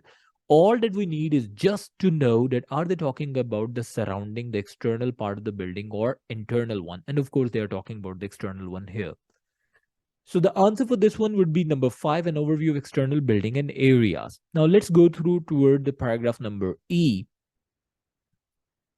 which is about the burial chamber of the tomb where the king's body was laid to rest was dug beneath the base of the pyramid, once again, surrounded by the vast maze of long tunnels that had rooms. Now this is internal part, because rooms are always inside the building. Had rooms of them to discourage robbers. One of the most mysterious discoveries found inside the pyramid. Oh, now the answer is very clear. Inside the pyramid, and they were talking about the inside the pyramid, and the number one, I believe, is the areas and artifacts within the pyramid itself. Okay, now let's go through. We have figured out the answer from the number E part, but still let's go through. Let's do the skimming and scanning part for the middle one, although this one is the lengthiest paragraph we have. One of the most mysterious discoveries found inside the pyramid was a large number of stone vessels. Over 40,000 of these vessel artifacts of various forms and shapes were discovered in storerooms of the pyramid underground passage. They are inscribed with the names of the rulers from the first and the second dynasties of the Egypt, and made from different kinds of stone. There is no agreement among scholars and archaeologists on why the vessels were placed in the tomb of Djoser, or what they supposed to represent. The archaeologist gene or whatever is just the name. Don't be worried about the names. They are gonna use difficult one, of course, because these are not from your culture. Who excavated? Excavated means to dig out something or to find out something by digging out. Who excavated most of the pyramid and complex believe they were originally stored and then given a proper burial by the Djoser in his pyramid to honor his predecessors. Okay. There are other historians, however, who claim the vessels were dumped into the shafts as yet another attempt to prevent grave robbers from getting to the king's burial chamber. Okay, they're just talking about the internal part and the artifacts. We got it already that the answer is number 1. You can do the skimming and scanning. I'm just reading it out louder. That's why it's taking time. But for you, when you're doing skimming and scanning for yourself, it would not be that time taking. Moving on toward the number F, and we have to find out the answer for that. But let me tell you once again that the answer for the number 18, paragraph E, is number 1, because the areas and artifacts within the pyramid itself. Moving on toward the paragraph number F.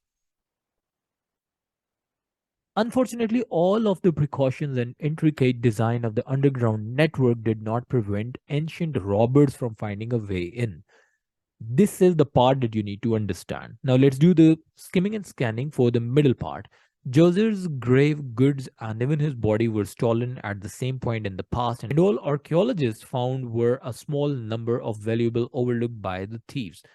For the middle part, they're just talking about the stolen part and what was overlooked by the thief, which means what could not be stolen by the thieves because they could not see that. There were enough left throughout the pyramid and its complex, however, the astonish and the amazed archaeologist who excavated it. Okay, this is more like we're talking about the robbers and thieves and everything. I believe, yeah, few remains. An incredible experience despite the few remains. Number eight, because the thieves overlooked or robbers overlooked, they could not see few of the things. That's why few of the things remain. Number eight would be the answer. An incredible experience despite the few remains. The way we are solving it, you can see we are solving it paragraph by paragraph. That's why it's becoming easy for us. And you can also see that once you are solving this category of the question, you are going through all the information. And that is why I was saying that solving other category of the question from the reading passage too would be an easy thing for you guys, because some IELTS instructors say that first do the other categories and then try to solve this category of the question. But what I suggest to my student is to solve this category first, and after that, when you'll be solving the other one, would not be that time taking. And that's what we are going to see today as well. Moving on toward the last paragraph, which is paragraph G, question number 20. Now let's talk about that. Okay. Now there are approximately 3 statements left because 2 are already useless. Egyptologist, and there is a name, writes few monuments hold a place in the human history as significant as the top of the step pyramid in Saqqara. Now they're talking about the history. It can be said without exaggeration that this pyramid complex constitutes a milestone in the evolution of the monumental stone architect in Egypt and in the world as a whole. The step pyramid was a revolutionary advance in the architecture and became the archetype which all the other great pyramid builders in Egypt would follow. Oh, okay. Archetype means that it becomes a sample for them, and every other is going to follow. This is related to the copied thing, I believe. Yeah, there was one statement with the copied. Number 6, a pyramid design that others copied. Of course, because the others are going to copy and follow. Follow means copy. And it's the archetype. Archetype means it's kind of the prototype or kind of something which becomes a symbol. So for G, the answer would be heading number 6, a pyramid design that others copied. Now, we have selected number 1, number 2, number 3 was just not there. The king who saved his people, it was just not there. A single certainty, we have talked about this one. Number 5, an overview or external, yes. A pyramid design that other copied, yes. An idea for changing the design of the burial structure, it was also there. An incredible experience despite the few remains, yes, it was also there. The answer to some unexpected question, this was not there at all. So the heading that we did not use were the number 3 and number 9. This is how we are going to solve this one. Moving on toward the next category of the question, which I just mentioned earlier, would be an easy thing for us to solve, which is the sentence completion. Now let's start with this one. But important thing to remember, always read out the instructions carefully. Complete the notes below, choose one word only. Again, from the passage, we have to select one specific word from the passage, and it should not be in more than one word. One word only. Please never ignore this instruction, because if we will write down 2 words for any of the answer would be considered as wrong. Okay, choose one word only from the passage for each answer. Write your answer in the boxes 21 to 24 on your answer sheet. We just have to write down the answer on the answer sheet, of course. The step pyramid of Djoser. Okay, the step pyramid of Djoser, that's the heading. The complex that includes the step pyramid and its surrounding. Oh, surrounding was there in the paragraph number D, if I'm not wrong.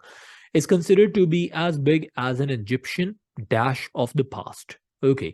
The area outside the pyramid included accommodation that was occupied by Dash along with the many other buildings and features. Very easy. Again, they have given you two hints. Number one, surrounding. Number two, the area outside the pyramid, and that was given in the passage number D. It means, and for this one, as you know, the answers always come in order. Now, paragraph number A, B, C are useless for us. We just have to go through the number D to find out the answer for this one.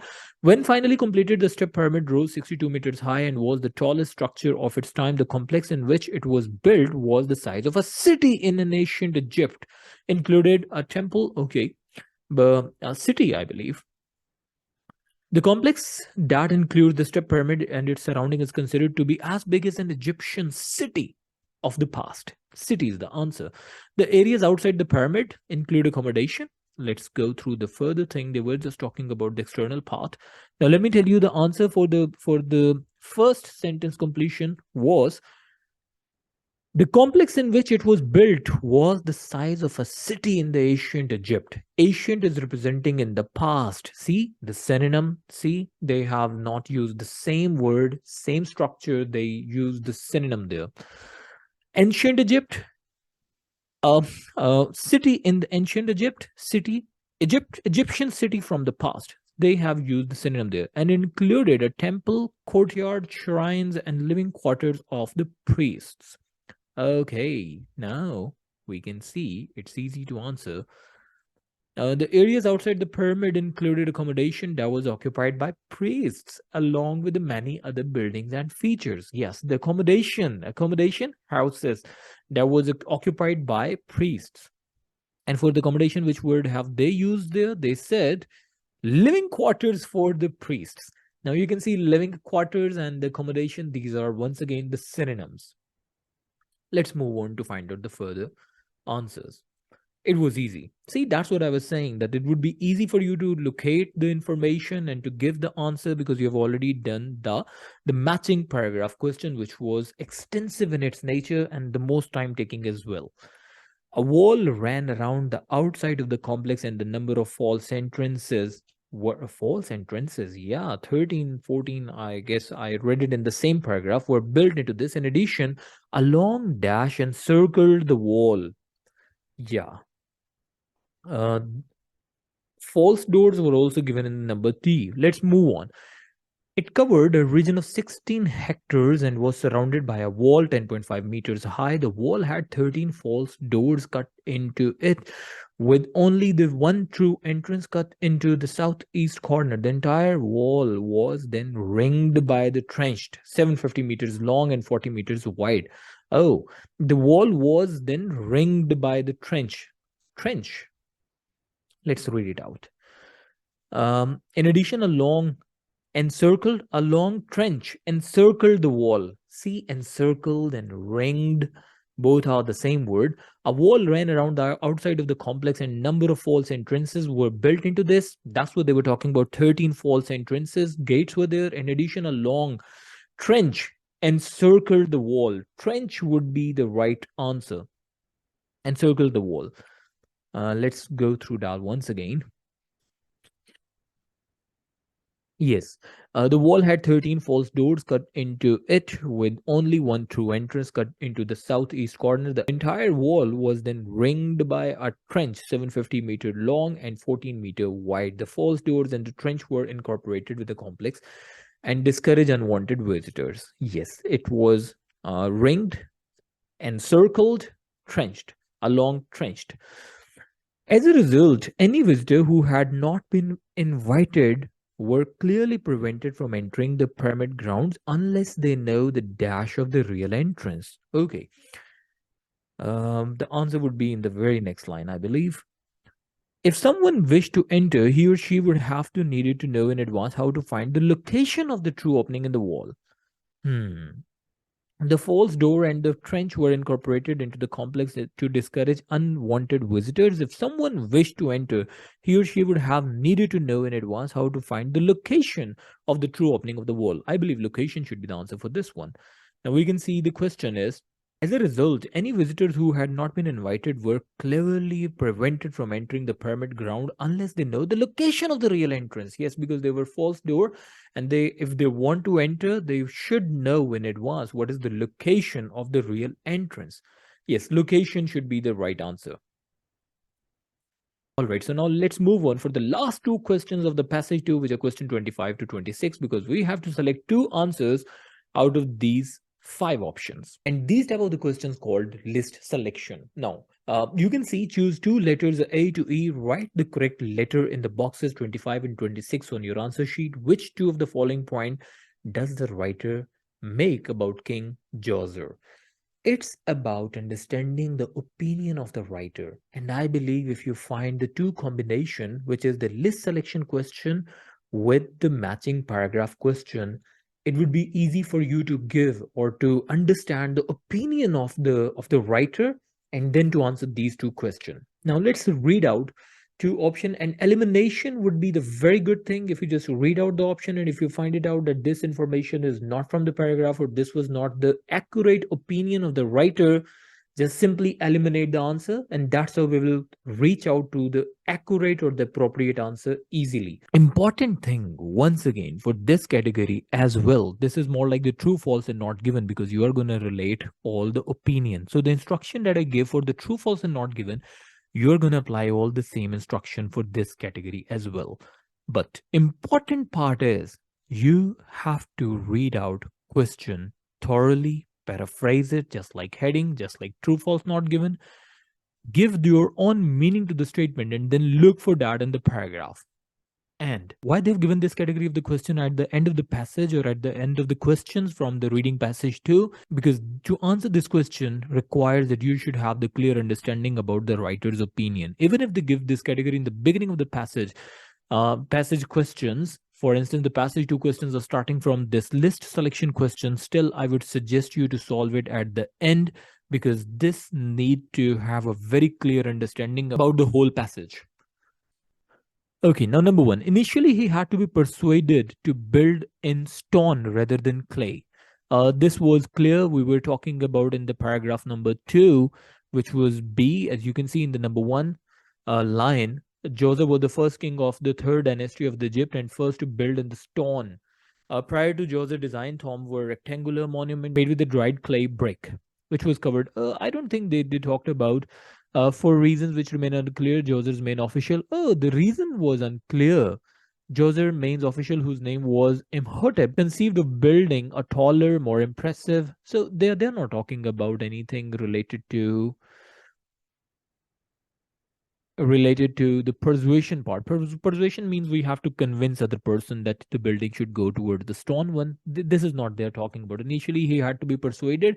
No, they did not talk about that. They had to convince the king to go for the stone made pyramid. Instead, they just mentioned it was made with the stone, not like the previous one, which were made with the clay bricks. So the first option is just not there.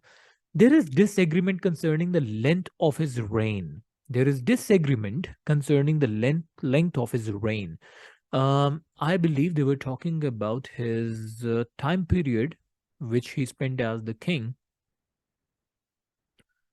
And it's in the same paragraph B. Answers come in order. You have to move on for the next information. Now, if you see the last part of this same paragraph, Djoser is thought to have reigned for same exact vocabulary word, reigned for 19 years, but some historians and scholars attribute a much longer time for his rule. Okay, some people believe that it was for 19 years and some people believe it was longer than 19 years. It means there is no concrete answer. Let's find out this opinion is relatable to the passage paragraph or not. There is disagreement concerning a length of his reign. Oh yeah, very clear. This should be the answer. B is one of the option. Let's move on toward the number C. He failed to appreciate Imhotep's part in the design of the step pyramid. He failed to appreciate? I don't think so. We did not go through any sort of information just like that. Instead, at the end of the D paragraph, I read it. Joseph was so proud of his accomplishment that he broke the tradition of having only his own name on the monument and had Imhotep's name craved on it as well. That's what we read in the D paragraph already. If you just see the C part, he failed to appreciate. No. He appreciated, and even he named Imhotep's name with his name. So this option is also eliminated. First option, elimination. Third option, elimination. B is the correct answer. Let's move on toward the D. A few of his possessions were still in the tomb when archaeologists found it. This was something related to the robbery. A few of the possessions were still in his tomb when archaeologists found it. Let's see. The number F paragraph was about the robbery. Unfortunately, all of the precautions and the intricate design of the underground network did not prevent ancient robber from finding a way in. George's grave good and even his body were stolen at some point in the past, and archaeologists found were a small number of his valuable overlooked by the thieves. Oh yeah. Important. Archaeologists found were a small number of his valuable overlooked by the thieves. This is the answer.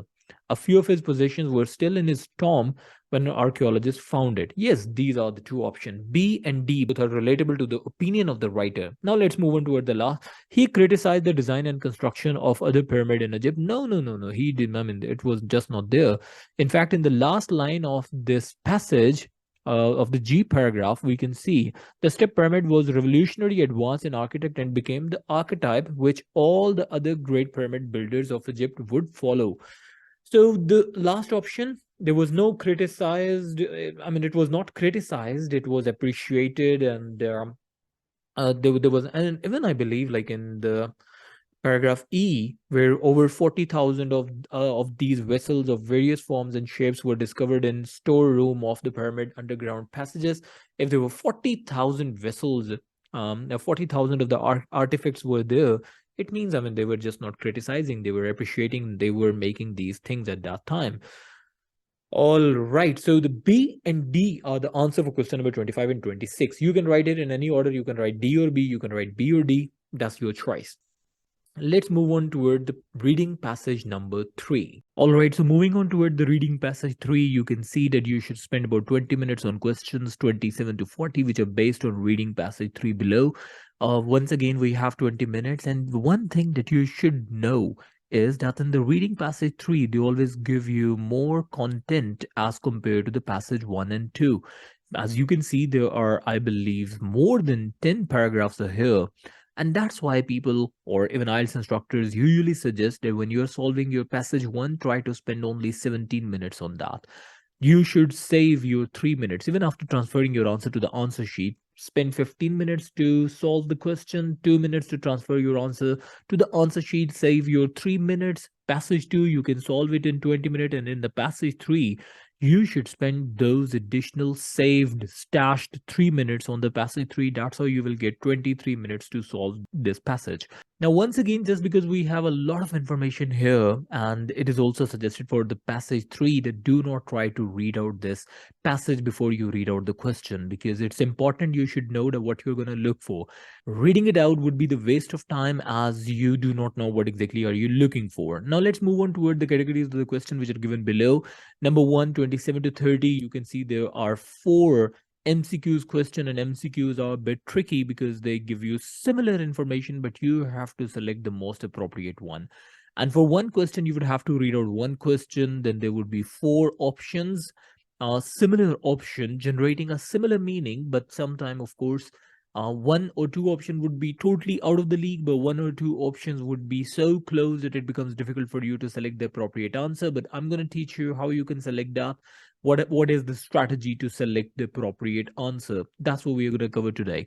And there would be 4 answers. So 4 options. Out of these 4 options, you have to select one, and that is only possible if you find out the key words and just look those key words into the paragraph and try to relate those. And for the keywords, once again, they do use the synonyms, they do use the paraphrasing of the statement, and you have to have all these things on your fingertip, that how these things work.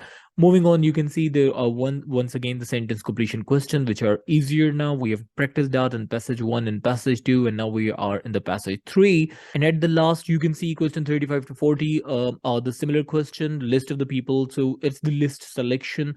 matching headings. We just have to match these headings with the given list below. We are going to cover all these things, but let's take a start with the MCQs question. Just as I mentioned earlier, that you would have to read out question before you read out the paragraph, only then you would be very well aware of what you're looking for. Just like in the question number 27, they have mentioned the first paragraph tells us about, it means they're just talking about the first paragraph. You just have to read out that one. If you would go through it all from passage paragraph number 1, 2, 3, might be till the paragraph number 12. If 12 paragraphs are there in the passage 3, it would be the waste of time, waste of energy, waste of effort, and it's not going to give you any sort of benefit. But reading out the question will help you to understand at what sort of information you have to look into the paragraph.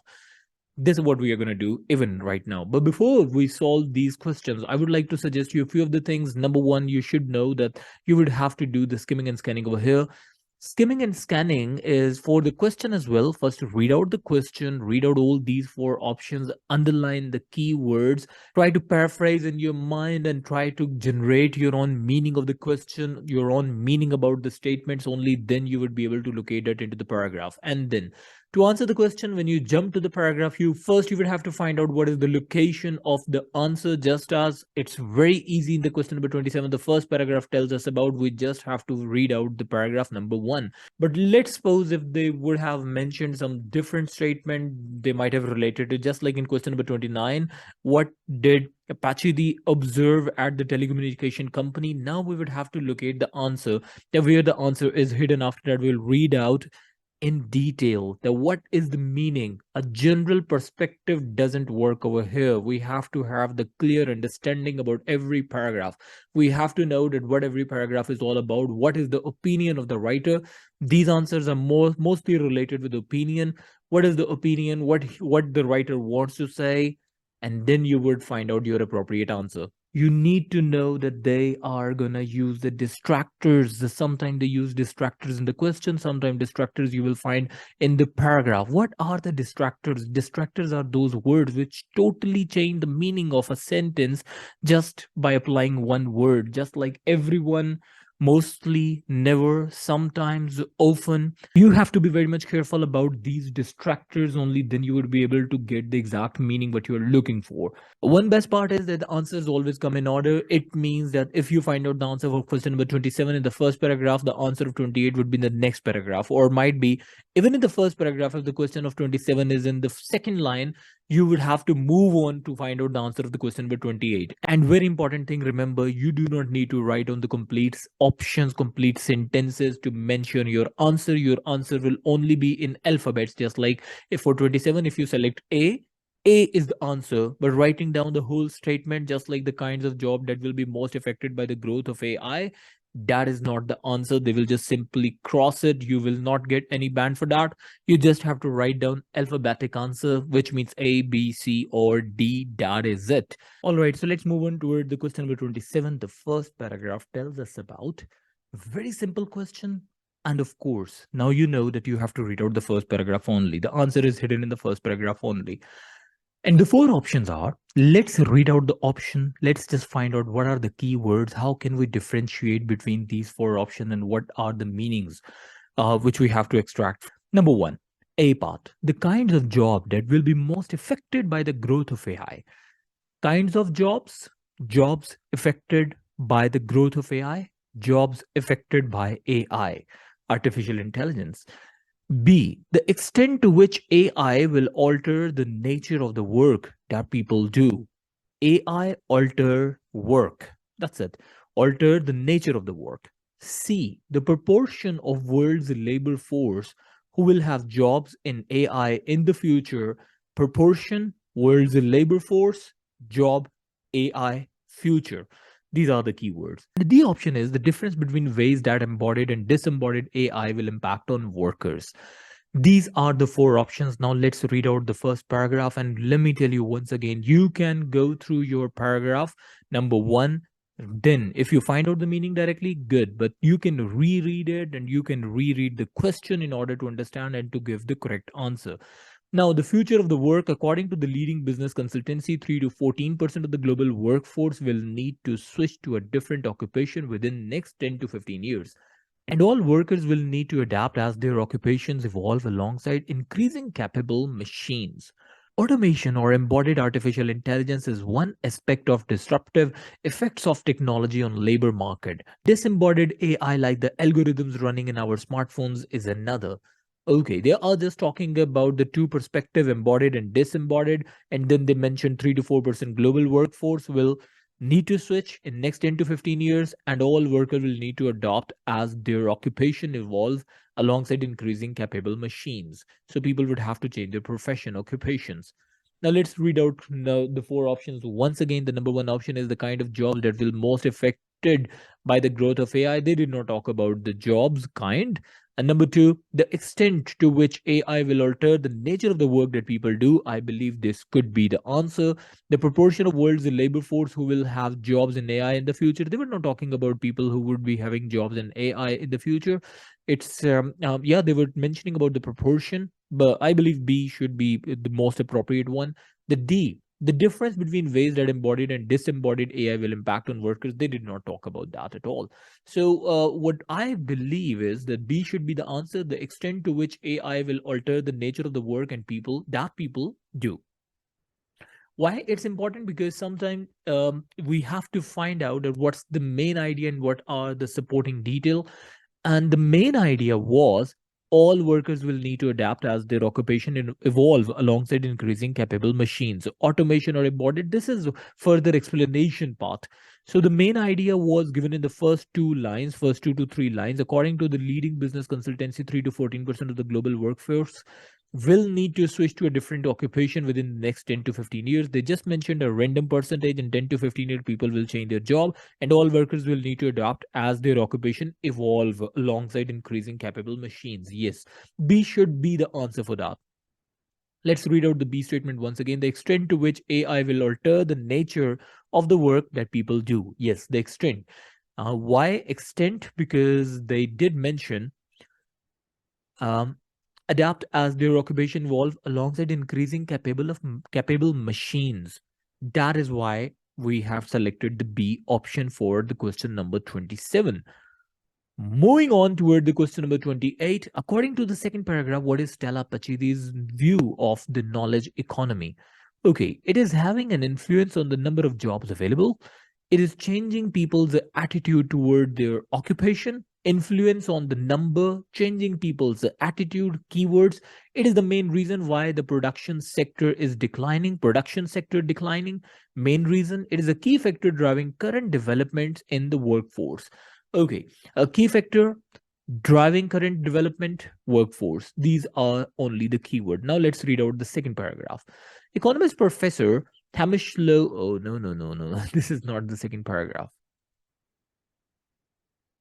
Dr. Stella Pachidi from Cambridge Judge Business School believes that some of the most fundamental changes are happening as a result of algorithmication of jobs that are dependent on data rather than on production. They're not talking about declining in production as I know. The so-called knowledge economy. Algorithms are capable of learning from the data to undertake tasks that previously needed human judgment, such as reading legal contract, analyzing medical scans, and gathering market intelligence. All right. She is talking about, she believes that some of the most fundamental changes are happening as a result of algorithmication of jobs that are dependent on the data rather than on the production. Uh, that are dependent on the data rather than on production. Okay, the so called knowledge economy. Algorithms are capable of learning from data to undertake tasks that previously needed human judgment, such as reading legal contract. Okay, these are the things which earlier people were doing, and now the computer or the algorithm is doing nowadays. 28. Number one, it is having an influence on number of jobs available. No connection at all. Number two, it is changing people's attitude toward their occupation. No connection once again. They are not talking about attitude, their behavior. It is the main reason why the production sector is declining. No, no, they did not mention that as well. It is the key factor driving current development in the workforce. I believe this should be the answer because the current development is that people are depending more on the data and rather than on the production. Yes, for these things and all the things which human beings were doing earlier, now AI is doing those things. So this is the current development in the workforce. I believe this should be the answer. Let's go through that once again to find out the appropriate one. Um, some of the most fundamental changes are happening. Yes, see, like they're talking about present. and jobs are dependent on data rather than on the production, so-called knowledge economy. Algorithms are capable of learning from data and undertake tasks that previously human needed human judgment, such as reading legal contract. Yes, D should be the appropriate answer for the question number 28. It is a key factor driving current developments in the workplace. That is the appropriate answer. Moving on towards the question number 29, what did Pachidi observe at the telecommunication company? Number one, staff disagreeing with the recommendation of AI, staff disagreeing with the recommendation, staff feeling resentful about the intrusion of AI in the workforce, feeling resentful. Number C, staff making sure that AI produces the result that they want. Okay, producing result, a positive one, producing result what they want.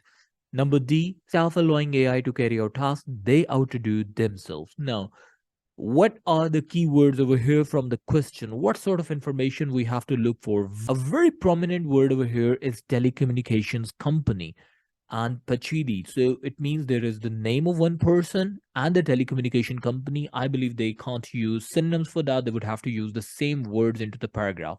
What we have to do is to locate a similar information. We have to locate the relatable content with these two words. We have already read about this name, and now let's just find out that where the telecommunication word is written. All right. Now we can see another issue is the extent to which the technology influences or even controls the workforce. For over 2 years, Pachidi monitor the telecommunication company. Exact words are there. The way telecom salespeople work is through personal and frequent contact with clients, using the benefit of experience and assess a situation and reach a decision. However, the company had started using an algorithm that defined when account managers should contact certain customers about which kind of campaign and what to offer them. All right, in the first two lines, she just mentioned that she monitored telecommunication company. In the third line, she is just talking about the telecom company, that how salespeople work there to convince. But however, answer is must be hidden over here. However, the company had started using an algorithm that defined when account managers should contact certain customer they are working together about which kinds of campaign and what to offer them. Now let's find out the options. Question number 29, number one, staff disagreeing with the recommendations of AI, no connection over there. B, staff feeling resentful about the intrusion of AI in the work, no connection once again. Staff making sure that AI produces the result that they want. Yeah, this could be similar because they are working together. They are depending on the computer to tell the account manager when to contact the customer. So this should be the answer. D. Staff allowing AI to carry out tasks they outdo themselves. No, no, no, no, no. It's not like every single task will get done by the AI. AI is just gonna do some calculations and will inform the account manager when to contact the specific customer. So C is the appropriate answer. Staff making sure that AI produces the result that they want. So AI will tell them when to contact and to which customer they have to contact at what time. Now, A and B are more like the negative statements about AI. These are just not there in the paragraph. Staff disagreeing with the recommendation and feeling resentful about the intrusion of AI in their work. These options are just not there. Okay, moving on to the last question, question number 30. In his recent published research, Ewan McGoge, I don't know that's the exact pronunciation of, or I don't know that's the exact pronunciation or not, but still, the only thing is we don't need to worry about the name pronunciation. It's a reading module, it's not a speaking module. Moving on, first, if they give you the name of any person, just like in the question number 28 and 29, they did mention the name Pachidi was there. In 30, they have mentioned the name Ivan. So it should be easy to locate this word. Let's locate this word first. Is this there? In the first paragraph, of course, we read it thoroughly. The second paragraph, we also read it thoroughly. The third paragraph, no, this name is not there. Not even in the fourth one, not even in the fifth one, sixth, seventh, not on the first page. Now let's find out where have they used this name. This second paragraph on this next page is starting with Hamish Low, not this one. Okay, now, Dr. Evan, we can find out the answers somewhere here from now to onward, from here to onward. Let's read out the question first. Now, what information do we have to look for? In his recently published research, Ivan and Mac, whatever is the name, challenges the idea that redundancy is a negative thing. Number one. Number two, shows the profound effect of mass unemployment on society. Effect of mass unemployment. Highlights some differences between the past and the future job losses. Illustrates how changes in the job market can be successfully handled. So the keywords would be idea that redundancy is a negative thing. Okay. These are the keywords. Profound effect of mass unemployment on society. Effect of unemployment on society. Differences between past and future job losses. How changes in the job market can be successfully handled. Changes in the job market successfully handled. These are the keywords. Now let's look at what exactly he was mentioning in his research. Okay, now Dr. Ivan at Cambridge Center of Business Research and King's College London agrees that, okay, views about the future of the work is misguided. It's the law that restricts the supply of capital to the job market, not the advent of new technology that causes unemployment. They did not mention it. They just mentioned the overview of this person and they did not talk about the research. His recently published research, now answer should be here.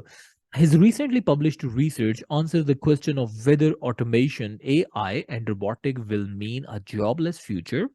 Okay, the future word was there in the option. By looking at the causes of unemployment, this was also there. History is clear that change can mean redundancies. These words were there. History was related to the past word, but social policies can tackle this through retraining and redeployment. Okay. He adds, so it means the research continues. We have to continue reading because the research part has not completed yet. If there is going to be change to jobs as a result of AI and robotic, then I would like to see government seizing the opportunity to improve policy to enforce good job security. This is important. We can reprogram the law to prepare for a fairer future of work and labor. And Mac's findings are a call to arms to leader of organization, government, and bank to preempt the coming changes with bold new policies that guarantee full employment, fair incomes, and a thriving economy democracy. He's focusing more on making strategies to handle the future perspective of the job. Challenges the idea that redundancy is a negative thing. No, he did not talk about that. Shows the profound effect of mass unemployment on the society. Yes, he just mentioned that unemployment would be there, but he also came up with a solution, highlighting some differences between the past and future job losses. He was not doing that. The intention was not like that. Illustrates how changes in the job market can be successfully handled. Yes, this is what he was talking about, that how government and other leaders and government organizations or other organizations can join hand to handle this thing effectively. So he was talking about this thing. So D should be the correct answer for this question. Okay, now, what strategies did we apply to answer these MCQs? Number one, we just simply read out the questions before we would have read the passage. Number one. Number two, we try to read out the question, paraphrase it, analyze it deeply, get the meaning, and then to select the keyword. Find out those keywords into the passage, locate the information. You would have to read out that specific part in detail to answer the question. Only then you would be able to do it. And then elimination rule works really well over here because we can keep eliminating the additional option or excessive option or extra options that we do not need, and we can just simply jump to the accurate answer, because this is for sure that there are three options which are not the correct one and there is only one correct answer. So we can eliminate the option which is just not there for the answer. That is how we solve the multiple choice question, and now we are moving on toward the next questions. So as you can see in 31 to 34, there are once again, these are the sentence completion question, but the only difference is that this time they have also given us the list of word and we only have to select our answer from this list from A to G. But in the section 1 and section 2, when we were solving out the sentence completion question, they suggested us that we have to select one word from the passage. But this time, we don't have to select a word from the passage. Yes, we will get the idea that which word should go for the answer. But still, there is a probability that the word they have given over there in the passage they have not given us the same word in this list. They might have used the synonym here. So we have to understand this concept. We will get the meaning, get the opinion of the writer from the passage, and we will find out one appropriate word from the given list only. If you select a word, if you write down a word which is not from this given list, that word would be considered as wrong. So the only difference this time is that you will understand the statement from the passage, but then you will select an appropriate word from this given list only. Now, let's read it out. The algorithmication of jobs. Stella Pachidi of Cambridge Judge Business School has been focusing. This is the exact statement that we read, I believe, in the second paragraph. So we can just simply jump over there to understand the which word is appropriate for this one. Let's read it out. Stella Pachidi of Cambridge Judge Business School has been focusing on the algorithmication of jobs which rely not only on production but on dash. Now let's go to the second body paragraph. It was given there. We just read that thoroughly to answer the question, the previous questions. Now we can see the second body paragraph says the same thing. The Dr. Stella Pachidi from the Cambridge Judge Business School believes that some of the most fundamental changes are happening as a result of algorithmication of jobs that are dependent on data rather than on production. So not only on the production but also on data. So data is the appropriate answer for this one. Let's look in the given list that have they given us the exact data word or not. Now you can see the words are pressure, satisfaction, intuition, promotion, reliance, confidence, and information. Now, which word could be the synonym for the word data? Of course, that is information. Pressure is not the synonym of data, not satisfaction, not intuition, not promotion, not reliance, not confidence. Of course, information and data, these are two statistical words and they have approximately the same meaning. So for 31, the answer would be G, which is information. And do not write information as your answer. We only have to write down G as the answer. As you can see above in the given instruction, complete the summary using the list of words A to G below. Only you have to write down alphabet from A to G. Write the correct letter A to G in the boxes 31 to 34 on your answer sheet. It means only write down the alphabet, not the word. Word would be considered as wrong. Only alphabet would be considered as the perfect one. Let's move on. While monitoring a telecommunication company, oh, that's the very next paragraph, I believe, because we read this telecommunication company as well in the passages to answer the previous question. Pachidi observed a growing dash on the recommendation made by AI as workers begin to learn through the algorithm's eye. All right. Now, while monitoring a telecommunication company, Pachidi observed a growing dash on the recommendations made by AI. Now let's see which word is the appropriate one.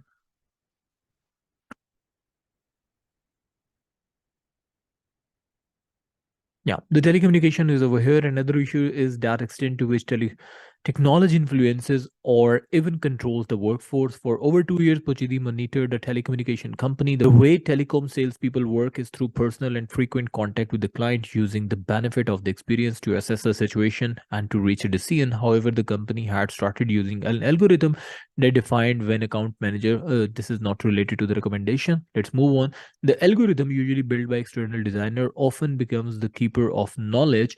She explained in case like Pachidi believes a short-sighted view began to creep into working practices whereby worker learn through the algorithm's eye and become dependent on its instruction.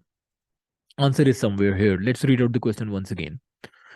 The question is, while monitoring a telecommunication company, Pachidi observed a growing dash on recommendations made by AI. Now, what is growing? Let's see.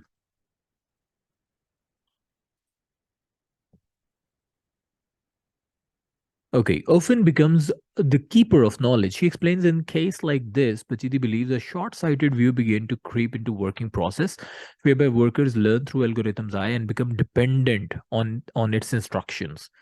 I believe dependency is growing. Let's just see.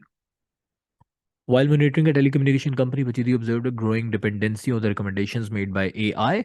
Now, what could be the word for dependency? It's not pressure, it's not satisfaction, it's not intuition, it's not promotion. Dependency could be reliance, not confidence even. Yeah, reliance. Reliance should be the appropriate word for the 32. While monitoring a telecommunication company, Pachidi observed a growing reliance on the recommendation made by AI. Remember, This is more about vocabulary. They are using synonym. Over in the passage, they use the word dependency, and here they have given us the word reliance. So be very much sure about that. They are definitely going to use the synonyms here. And it continues, and the answer would be from the same paragraph.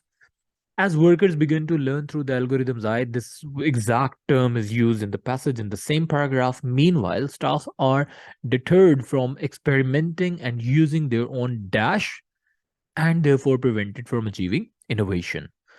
They are deterred, they're not allowed from experimenting and using their own dash. Now let's read out the same paragraph. The algorithm usually built by external designer offer becomes we have to the answers come in order for that. Let's continue. A short-sighted view began to creep into the working practices whereby workers learn through algorithm's eye and become dependent on its instruction. Alternative exploration where experimentation and human instinct lead to progress and new ideas are effectively discouraged. Oh, discouraged. What is discouraged? Where experimentation and human instinct. Instinct. Oh, yeah. Human instinct led to progress and new ideas are effectively discouraged. Yeah. So let's find out the word for experimentation if they've given anything like that. Staff are deterred from experimenting and using human instinct, their own instinct. Instinct is the word. Now let's read out. Pressure, no. Satisfaction, no. Intuition. Yeah, intuition and instinct are the same words, are generating the same meaning. So C should be the appropriate answer for 33. Meanwhile, staff are deterred from experimenting and using their own intuition and are therefore prevented from achieving innovation. Yeah, 33 is C. Very easy to find out. To avoid the kind of situation which Pachidi observed, researchers are trying to make AI decision-making process easier to comprehend and increase users' dash with regard to the technology. Now let's see what is given in the paragraph. The previous paragraph had completed. Pachidi and colleagues even observed people developing strategies to make the algorithm work to their own advantage. We are seeing cases where workers feed the algorithm with false data to reach their targets. Now, answer is not here. It's scenarios like these that many researchers are working to avoid. The objective is to make AI technology more trustworthy and transparent. Yes. So that the organization and individuals understand how AI decisions are made. This is the answer. Their objective is to make AI technologies more trustworthy and transparent. Okay, trustworthy and transparent for the individuals and organization. So for trustworthy and transparency, to avoid the kind of situation which Pachidi observed, researchers are trying to make AI decision-making process easier to comprehend and to increase users' trust and transparency with regard to the technology. Trust would be the confidence, not the satisfaction, but the confidence. So if confidence is the appropriate word for the 34th question. Okay, it was easy to find out the answer as we had already studied these parts. Now, moving on toward the question number 35 to 40, this is the last part of this test that we have just completed. Look at the following statements, question 35 to 40, and the list of people below. They have given us the list of people. There are three people, three researchers, I believe, and these informations are related to these researchers. We just simply have to find out that which statement is related to which researcher.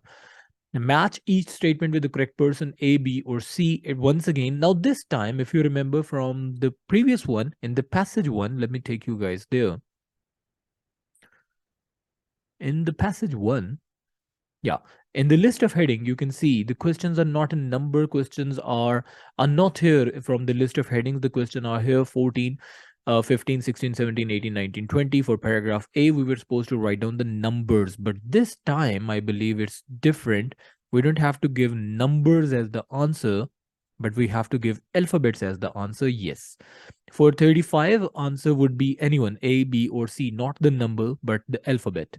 In 36, once again, we will just simply find out that which researcher has said this one specific statement, and that's how we are going to answer the question. Now let's move on. Many You may use any letter more than once. All right. Write the correct letter A, B, or C in the boxes 35 to 40 on your answer sheet. Question number 35. And we have studied Stella Pachidi as a whole. Evan McGaughey, we read about him as well. Hamish Lowe, he is a new person. We did not read or study anything related to his research, but maybe we are definitely going to go through now. 35. Greater levels of automation will not result in lower employment. Now, Stella Pachidi was just not talking about employment. She was just talking about AI and the relation of that with the businesses. And Evan McGaughey was talking more about the solutions what organization and people can do and what policies can they make in order to handle the future or to talk about the jobs in future. Now, greater level of automation will not result in lower employment. This is not what the Stella or even I believe talked about. Now, just simply jump to the Hamish Lowe research data and then we can find out about that. So, the greater levels of automation will not result in lower employment. So, let's see that. My vote is for the second researcher, which is Hamish Law, and it's very next. Once again, answers for this one do not come in order. Answer could be anywhere. Economist Professor Hamish Lowe believes that the future of work will involve a major transition across the whole life course of for everyone. The traditional trajectory of full-time education followed by full-time work followed by a pensioned retirement is a thing of the past, says Lowe. Instead, he envisages a multi stage employment life, one where retraining happens across the life course and where multiple jobs and no job happen by choice at the different stages. On the subject of job losses, this could be relatable. Lowe believes Lowe believes the predictions are founded in the fallacy. It assumes that the number of jobs is fixed. If in 30 years half of 100 jobs are being carried out by the robots, that does not mean we are left with just 50 jobs for human. The number of jobs will increase. We would expect there to be 150 jobs. So this is exact. So he's just saying that in the future we are not going to have less jobs. In fact, the new jobs will jump in and the number would remain the same. Statement number one. Question number 35. Greater levels of automation will not result in lower employment. Yes, because new employment will take place. So B is the correct answer for 35. Question number 36. There are several reasons why AI is appealing to businesses. For sure, relating to the businesses was Stella Pachidi. Stella Pachidi was talking about telecommunication company. She was relating it to the businesses. We don't even need to go through that one. For 36, I'm so sure that the answer is A, which is Stella Pachidi. 37. AI's potential to transform people's life has parallel with the major cultural shifts which occurred in previous areas. Previous areas, past AI potential to transform people's life has parallel with the major cultural shifts which occurred in the previous areas. Previous areas, past and future, these words were related to the last person event. As we can read out his study, and it goes further. Dr. Ewan, Cambridge Centre for Business Research and King's College London, agrees that apocalyptic views about the future of work is misguided. It is the law that restricts the supply of chain technology that causes. His recent published research answer the question of whether automation, AI automation, this one is specifically related to this one, and robotics will mean a jobless future. By looking at the causes of unemployment, history is clear that change can mean redundancies. Now, he's relating to the past, but social policies, this could be the cultural thing, can tackle this through retraining and redeployment. Oh, yeah, this is related to this person. For 36, 37, AI's potential to transform people's life has parallel with the major cultural shifts. So he is talking about the past and the present one, which occurred in the previous areas. He was relating it to the history. Instead of history, they've used the previous areas. Answer would be C. For 37, answer is simple C. 38. It is important to be aware of the range of problems that AI causes. And the problem. Once again, Stella Pachidi was talking about the problem, and then just as she was saying that people were adding in false data, if you just come to this line, as far as I remember, It's scenario like these that many researchers are working to avoid. Their objective is to make AI technology, not this one, in fact, the previous one. Pachidi and colleagues even observed people developing strategies to make the algorithm work to their own advantage. Yes, so this is related to this is the negative use of the AI. We are seeing cases where workers feed the algorithm with a false data to reach their target, she reports. So Pachidi, once again, that's the answer. 38, it's important to be aware of the range of problems that AI causes, so they can give some false data to that, and they can have the results of their own benefit. So once again, for 38, A Stella Pochidi is the answer. 39, people are going to follow a less conventional career path than in the past. Oh, conventional career path. We were just reading it out from the Hamish Law, and he said it. Hamish Law, he was saying it in the first paragraph, the traditional trajectory of full time education followed by a full time work followed by a pensioned retirement is a thing of the past. So easy to figure out. Yes. So Hamish Law. 39, answer would be B. And last, authorities should take measures. Authorities, bodies, I remember he was my friend Evan who said it. Authorities should take measures to ensure that there will be adequately paid work for everyone. Yes. We read it just to answer the previous question. And if you remember, this one, he adds if there is going to be change of jobs as a result of AI and robotic, then I would like to see government seizing the opportunity to improve policy to enforce good job security. We can reprogram the law to prepare for the fairer future of the work, and layer findings are called to arm the leaders of organization, government and bank to preempt the coming changes with the bold. So it's for sure that the answer would be not for this one. Hold on. Yeah, the answer is C. For question number 40, the answer is C. Now we have just completed all the tests. I believe every single thing that we covered over here, every single method that we applied to answer the question, the tips and tricks that I was sharing with you guys, you must have learned something. If yes, give me a thumbs up. Thank you so very much for watching the video. Hope to see you in the next videos. Till then, take care, stay blessed. Bye bye. Allah Hafiz.